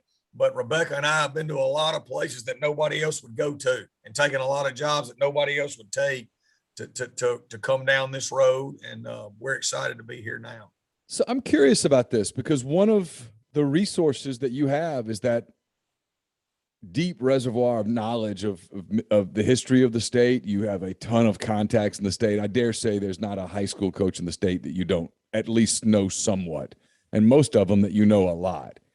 And yet, and I was asking Lane Kiffin about this the other day, the one-time no penalty transfers out there, the transfer portal's absolutely chock full of players. And as of right this moment, and this could change quickly, and hopefully it does, because I think it opens up some opportunities for young guys again. But as of this moment, you've got the 25 initials a year and the 85. And at a program like Southern Miss, or anywhere, I asked Lane about it, and he gave me an answer about how it would be at Ole Miss and how it would have been had he still been at FAU and that kind of thing. When you're at Southern Miss, the temptation to get into that portal and bring guys in who are physically more mature, who are experienced, who can help you right away, as opposed to doing probably what you would do naturally, which is go recruit evaluate and recruit high school players from programs that who've been coached by coaches that and bring them in and develop them and get them into your culture and all of that stuff. How do you balance those two things in the way that college football is set up today? Yeah, so number one for us, if the good Lord came down and let us do it any way we wanted to, we'd sign 25 high school kids a year. I still believe in bringing kids into your program that you evaluate, recruit, and bringing them and growing them in your program. Obviously, with each situation, it's different. I think you have to treat every situation as its own entity. We've taken a few transfers here. Most of them are young men that played high school football and grew up nearby here. We've had two. Neal come from Ole Miss, Lakevius Daniel and Jay Stanley. Those were two high school players in Mississippi that, for whatever reason, left, and we got them here. I think you look at your position. If it's a position of need where you got a lot of young guys and you need to sign several kids, and maybe, so for instance, at offensive line, let's say you're at a year where you're depleted at O-line and you're going to take like 7 O-linemen. You would never want to take 7 high school O-linemen, because then you'd have 7 freshmen in one class in one room. So when situations come along like that, you definitely want to stagger their ages, if you will. You want to take a few transfers and some high school kids. That's one example. Another would be if a great player comes available that's wanting to get closer to home. That's where we normally get our good transfers. But Neal, the fact of the matter is, man, if there's 5,000 kids in the transfer portal, probably 4,980 of them can't play. All right. And they're in the portal because they couldn't play where they're at, and they're looking for somewhere to play. So each case is different in its own entity. Like I said, we've taken a few. We took Deshaun Crawford out of Bay Springs from Virginia Tech. And so we've taken a few, but they've mostly all been Mississippi kids that are coming back home or closer to home that we knew coming out of high school, knew their families and coaches. And, that's kind of a long-winded answer, but that's the way we go about it. No, it was a good answer. I was curious. Lane had Lane doesn't give long press conference answers, and he gave one of his longer ones on that one because it's something that all you guys that are in spots like you're in and he's in, that you have to give a lot of thought to it, because those decisions impact the culture of your program. They impact the direction of your program. And you can make mistakes in the transfer portal in the same way that you can on the high school, recruiting high school guys. And if you get, I think if you get too dependent on that, it can probably backfire a little bit. There's no question. The number one thing we want to find out when a kid's leaving somewhere is, why is he leaving? And there's a lot of reasons why kids leave, but most of the time it's because they're not playing as much as they want to play. And why is that? If a quarterback left Clemson over the last few years and he was behind Trevor Lawrence, the chance is he could still be a really good kid. It's a really good player. He's just behind the number one pick in the NFL draft. That's not the case with most kids. Most kids are not playing because they're just not good enough to play. And, so we want to evaluate, number one, why is he leaving? And then number two, is he a good person? And is he reasonable? Does he want to be good? And then what would draw him to here? Because we want kids that want to play here. We're not in the ability. We're not in the deal here of coddling people and trying to talk them into wanting to be here. We want kids that want to be here. We feel like we've got a special place and a lot to sell. So there's got to be some draw here. And like I said, you see those three kids I just named are kids from Greenwood, Louisville, and Bay Springs. There's a tremendous draw to get back to Southern Miss and play in front of their family, and with a staff that a lot of their coaches know and family knows and knows how they're going to treat them. Along those lines, a totally different subject, but I've heard some interviews with you where you talk about, hey, we're going to be a physical team. That's going to be our identity. How do you establish that as a young coach? I mean, not as a young coach, but as a first-year coach in a program with the team, and at the same time, you do typically when you walk into a program that had some issues the few years before, as you are, it's not the deepest roster in the world. You've got some building you have to do. How do you establish that we're going to be physical culture and at the same time keep your team healthy enough to get to the opener with guys who can play? Yeah, well, I think the number one determinant of how tough or physical a football team is the style of offense they run, right? Army and Navy are extremely physical, okay? There's some teams across this country that, are air raid or whatever, and a lot of times they're not that physical. And so we want to be an offense that comes right at you, which allows our defense to be tough. In our off-season program, we want to be that as well. So, it's just something I think you preach every day. You ultimately want your program to represent you and who you are. And we feel like as a staff, we're a bunch of gritty guys that came from the lower levels that had to scratch and claw and be tough guys, both physically and mentally when we were players. We've got a little bit of our chip on our shoulder. That's what Southern Miss is. We're a place with a chip on its shoulder. And we want to represent that, on the field as well. And when you look across the country, Neal, at every level, from the NFL all the way down to high school football, very rarely do you put a ring on your finger without being extremely physical and tough. You can win games. You can get to 7-4. You can get to 8-4. You can get to 7-5. But very rarely do you see a team put a ring on their finger that doesn't find ways to be physical and play great defense as well. Look at the Tampa Bay Bucks this year through the playoffs, playing great defense, finding ways to run the football. Alabama through the last several years, Ohio State, all the way to high school football, and look at the state champions this year. All of them in Mississippi found ways to be tough and physical, play defense, and run the football. And it's a time-tested formula that works. I didn't make it that way, but it ain't changing anytime soon. And so we embrace that in our other programs that I was blessed enough to lead. We've always been really good on defense, and we've always found ways to run the football. That's what we're going to build here. Speaking of running the football, I know you got a deep room. Frank Gore Jr., I think his dad's like in his 35th year in the NFL or something like that. I mean, what's Frank Gore Jr. bring to the table? How does he remind you of his father, in at least in the amount that you've watched him growing up? So number one, he looks just like him. I mean, if people that are listening to this, if you Google Frank Gore Sr. and Google Frank Gore Jr., I mean, it's unbelievable how much they look alike in their physical facial appearance. Frank is a little bit smaller than his dad. He's not quite as big. He's extremely elusive. He loves football. And when I say he loves football, like he loves to practice, He loves to study. He loves pass protection. He loves why we do our run schemes. He wants to know why we check to certain runs. He's not just a running back that you hand the ball to. He loves the passing game part of it. He's a football junkie that is not the biggest guy in the world. So he kind of reminds me of me. He's got a chip on his shoulder. He's happy every day. He impacts people in a positive way. I love coaching him, and he's got a chance to have a special career for us. I know you said Trey Lowe has a big lead at quarterback, and you compared him to the same kind of lead Patrick Mahomes has with the Chiefs, which I thought was funny. I know you have a couple of young quarterbacks in that room too. Tell me about Trey, and then I know there's some people here that have kept up with Ty Keys in the past, who I know has been named your number 2 guy.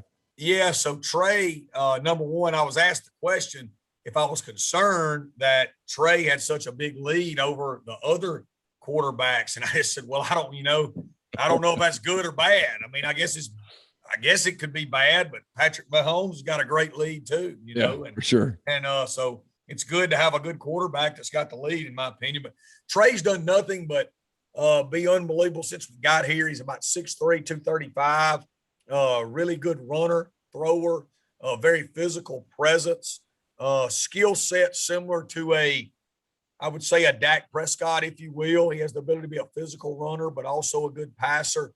He's a cerebral young man. His dad's a coach, extremely hard worker. He leads the right way, Neal. He waits to let his actions speak before his words do. Now, he is vocal, but he proves it with his actions first.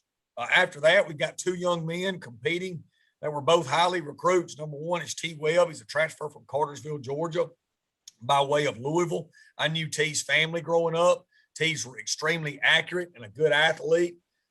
He's growing and learning the system. And then Ty Keys comes from Taylorsville, won 3 state titles, had one of the most decorated careers of any high school kid in Mississippi history. Also won a state title in baseball his senior year. His mother's a Sullivan, one of the greatest basketball players in Taylorsville history, and his dad's a Keys. And anybody that knows, if you mix a Keys and a Sullivan together in Smith County, they're going to be a really good player, and Ty is. And he's had a phenomenal summer and fall camp. He's got a bright future. So we feel good about quarterback right now, for now and the future here.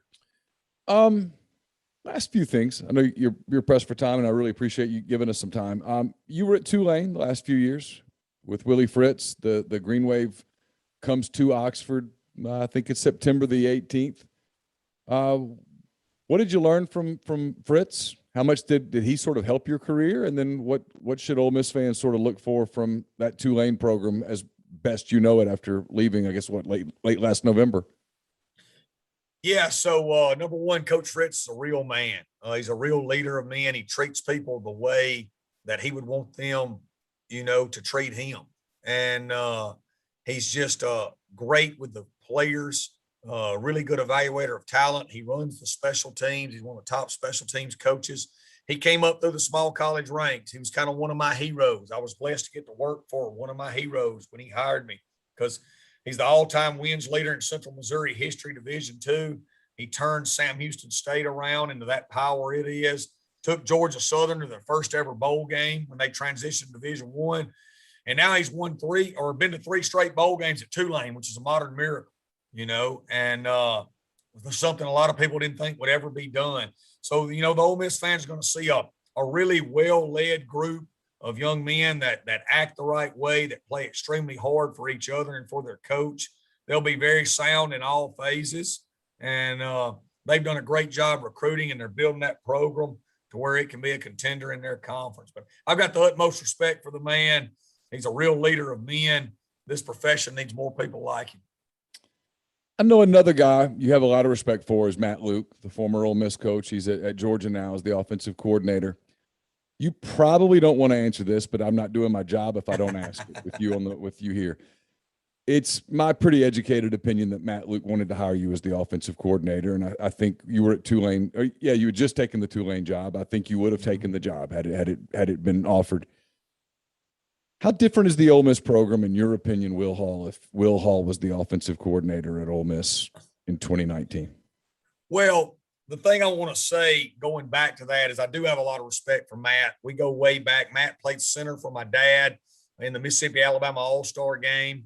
I was a manager as a young kid on that team. It's the first time I ever met Matt, and just had great respect for Matt as a player. You know, I was there when he played with his knee duct taped up, you know, and versus Mississippi State, and Matt recruited and signed me out of junior college at Murray State, and when he was a first year coach. So I was one of Matt's first signees. So we go way back. We developed into being really good friends. The timing at that point, you know, like I said, the job never was offered to me. I ended up walking away from it before it got to that point. It just didn't feel right at the time. It didn't feel right for me. It didn't feel right probably for Matt. I wasn't going to be able to bring any coaches with me at the time. I'd already done that once before, and it did not work out good for me. And it was just an uneasiness of the time and the transition. That's no knock on Matt. I got great respect for him, and we're still dear friends to this day. And you know, certainly he ended up hiring a really good football coach, you know, after that all went down. So man, it is what it is. Yeah. I had 2 great years at Tulane, and I'm here now. So I'm happy the good Lord takes care of people. And you know, those were some tough decisions during those times, but it all works out. We'll finish on a high note. You mentioned South Alabama getting ready to play in their new stadium with fans for the first time. After a year of college football with few fans or no fans, empty stadiums, mostly empty stadiums, all of that stuff, how much are you excited to play in stadiums again with big crowds and starting to feel like college football again after a year, that talking to people who were in it and around it, that said it just didn't feel the same? Man, we're really excited here. Again, I'll just speak for us because we're one of the only group of 5 programs in the country that has a real fan base. You know, even the last several years when we've not been winning as much as we wanted, I think we've been, you know, in the 25-ish thousand mark for attendance, which when you look across this country at the group of 5 level, even at some Power 5s, that's going to be right up there, top 10 in the country. So our fans are itching to get back. Our fans are itching to get back to being a program that can be one of the top group of 5 programs in the country and be a giant killer. So I expect us to I'll be very disappointed if we're not top 10 in the country at the group of 5 level in attendance this year. Everybody's really excited, and it's great for the kids, right? I mean, the players, you grow up as a kid and you throw a ball up to yourself in the front yard and you dive and catch it in a big pile of leaves, and you know, you imagine the crowd roaring and you high-fiving your teammates. And so that's what college football is all about. It unites people. It unites people of all races, of all demographics, of all socioeconomic status. We're all in the stadium pulling together, watching a group of young kids pull together and love each other. And so I think it's going to be great for the Hattiesburg area, the surrounding community, and in this country as a whole. So you guys open September 4th in Mobile, September 11th at your place against Grambling, I believe, there in Hattiesburg to get it rolling. Best of luck to you again. Thanks for so much of your time today, and we'll hope to talk to you again soon. Thanks so much to you too, Neal. I love your hat. Big Clark Ford fan. Corey Clark and me go way back, and I also think the world of his dad, Larry Clark, Mr. Truck. So always appreciate you, man. We need all the publicity we can get here. Anytime I can sell our program and our mission and how we treat people, you know, I would love to. And just thank you again, buddy. Thank you. Appreciate you spending some time with me. That was Will Hall, the Southern Miss coach, good friend of Corey Clark's. It's kind of a mutual. How Will and I kind of became friends was through Corey. So thanks to Corey for kind of making that possible. Thanks to all of you guys for being with us in the show today. I've got a minute or two if you want to call. I'll take calls, but I'm plumb out of material. 2 hours and 52 minutes into the show. 662-259-0991. We had Andy Staples on from The Athletic earlier. Ryan Brown from the next round, I should say. I'm so used to saying a different name with Ryan, so I'm catching myself as it comes to that.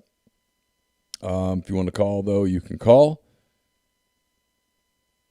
Make sure I've got it up just in case anybody does. talking to Chance Campbell tomorrow, the Ole Miss linebacker. We have a NIL deal with him, and I'll be talking to him tomorrow. And I don't know when we'll bring that to you. Probably Sunday or Monday is my guess. Ole Miss opens a week from Monday, as you all know. And, Doris says, what do I think would have happened if Will Hall had gotten the OC job? Well, I don't think the whole John Rice Plumlee thing would have ever happened.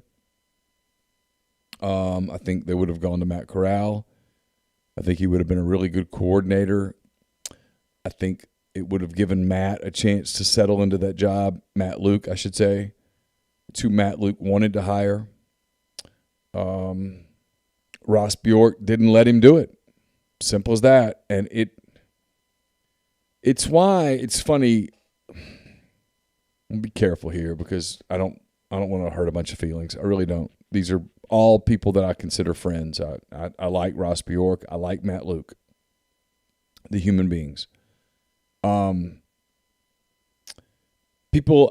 told people that I think Sam Pittman, just follow me here for a minute. I've had a little alcohol, so I might be a little slow. I've told people I think Sam Pittman's a good fit at Arkansas, and I think it's going to kind of work out over the course of time. And people are like, no, he's the next Matt Luke. And I'm like, well, the difference is Sam Pittman has full support from the administration in a way that Matt Luke never did. And people have said, and it's a good question, what do you mean? And the difference is, at Arkansas, if Sam Pittman wants to make a hire, and he believes in that hire, Hunter Yurachek and the people at Arkansas are not going to stop him from doing it. Matt Luke wanted to hire Will Hall. He didn't really want to keep Phil Longo, and he didn't want to keep Wesley McGriff, but you go back and look at that 2017 season, and there was just a lot of stuff there, and so he did it, and he kept him, and 2018 was a disaster, and Matt will tell you today that it was a mistake. And then he tried to fix it, and he brought in Mike McIntyre, who proved to be a good hire, and he was going to bring in Will Hall. And I think Will would have fit what Matt wanted to do. I think it would have made a lot of sense. And Mark stopped it. It wasn't splashy enough. I think Ross was worried that it would look like Matt didn't know anybody and was hiring a friend. When in reality, Matt believed that Will Hall was a big-time, young, up-and-coming coach who also knew everyone in Mississippi and would help recruit. And Matt and Tyler Siskey and those guys were, at that point, pretty invested in the whole Mississippi-made thing. And if you were going to do Mississippi-made, Will Hall made a bunch of sense. And when they didn't let him hire Will Hall, and he ended up bringing in Rich Rodriguez, whose best days were 2 decades before that, I don't know that Matt ever really believed in it, and I think that showed. And the example that I'll use is if you look at the video that Ole Miss promoted for a while after that Egg Bowl loss in Oxford where Matt Corral was involved in the fight in the end zone, you see Matt Luke pull Matt Corral over and say, hey, you're the future. You're the guy. It's your program now. Matt Luke believed that. And when Rich Rodriguez benched Matt Corral in favor of John Rice Plumlee at quarterback, it was the beginning.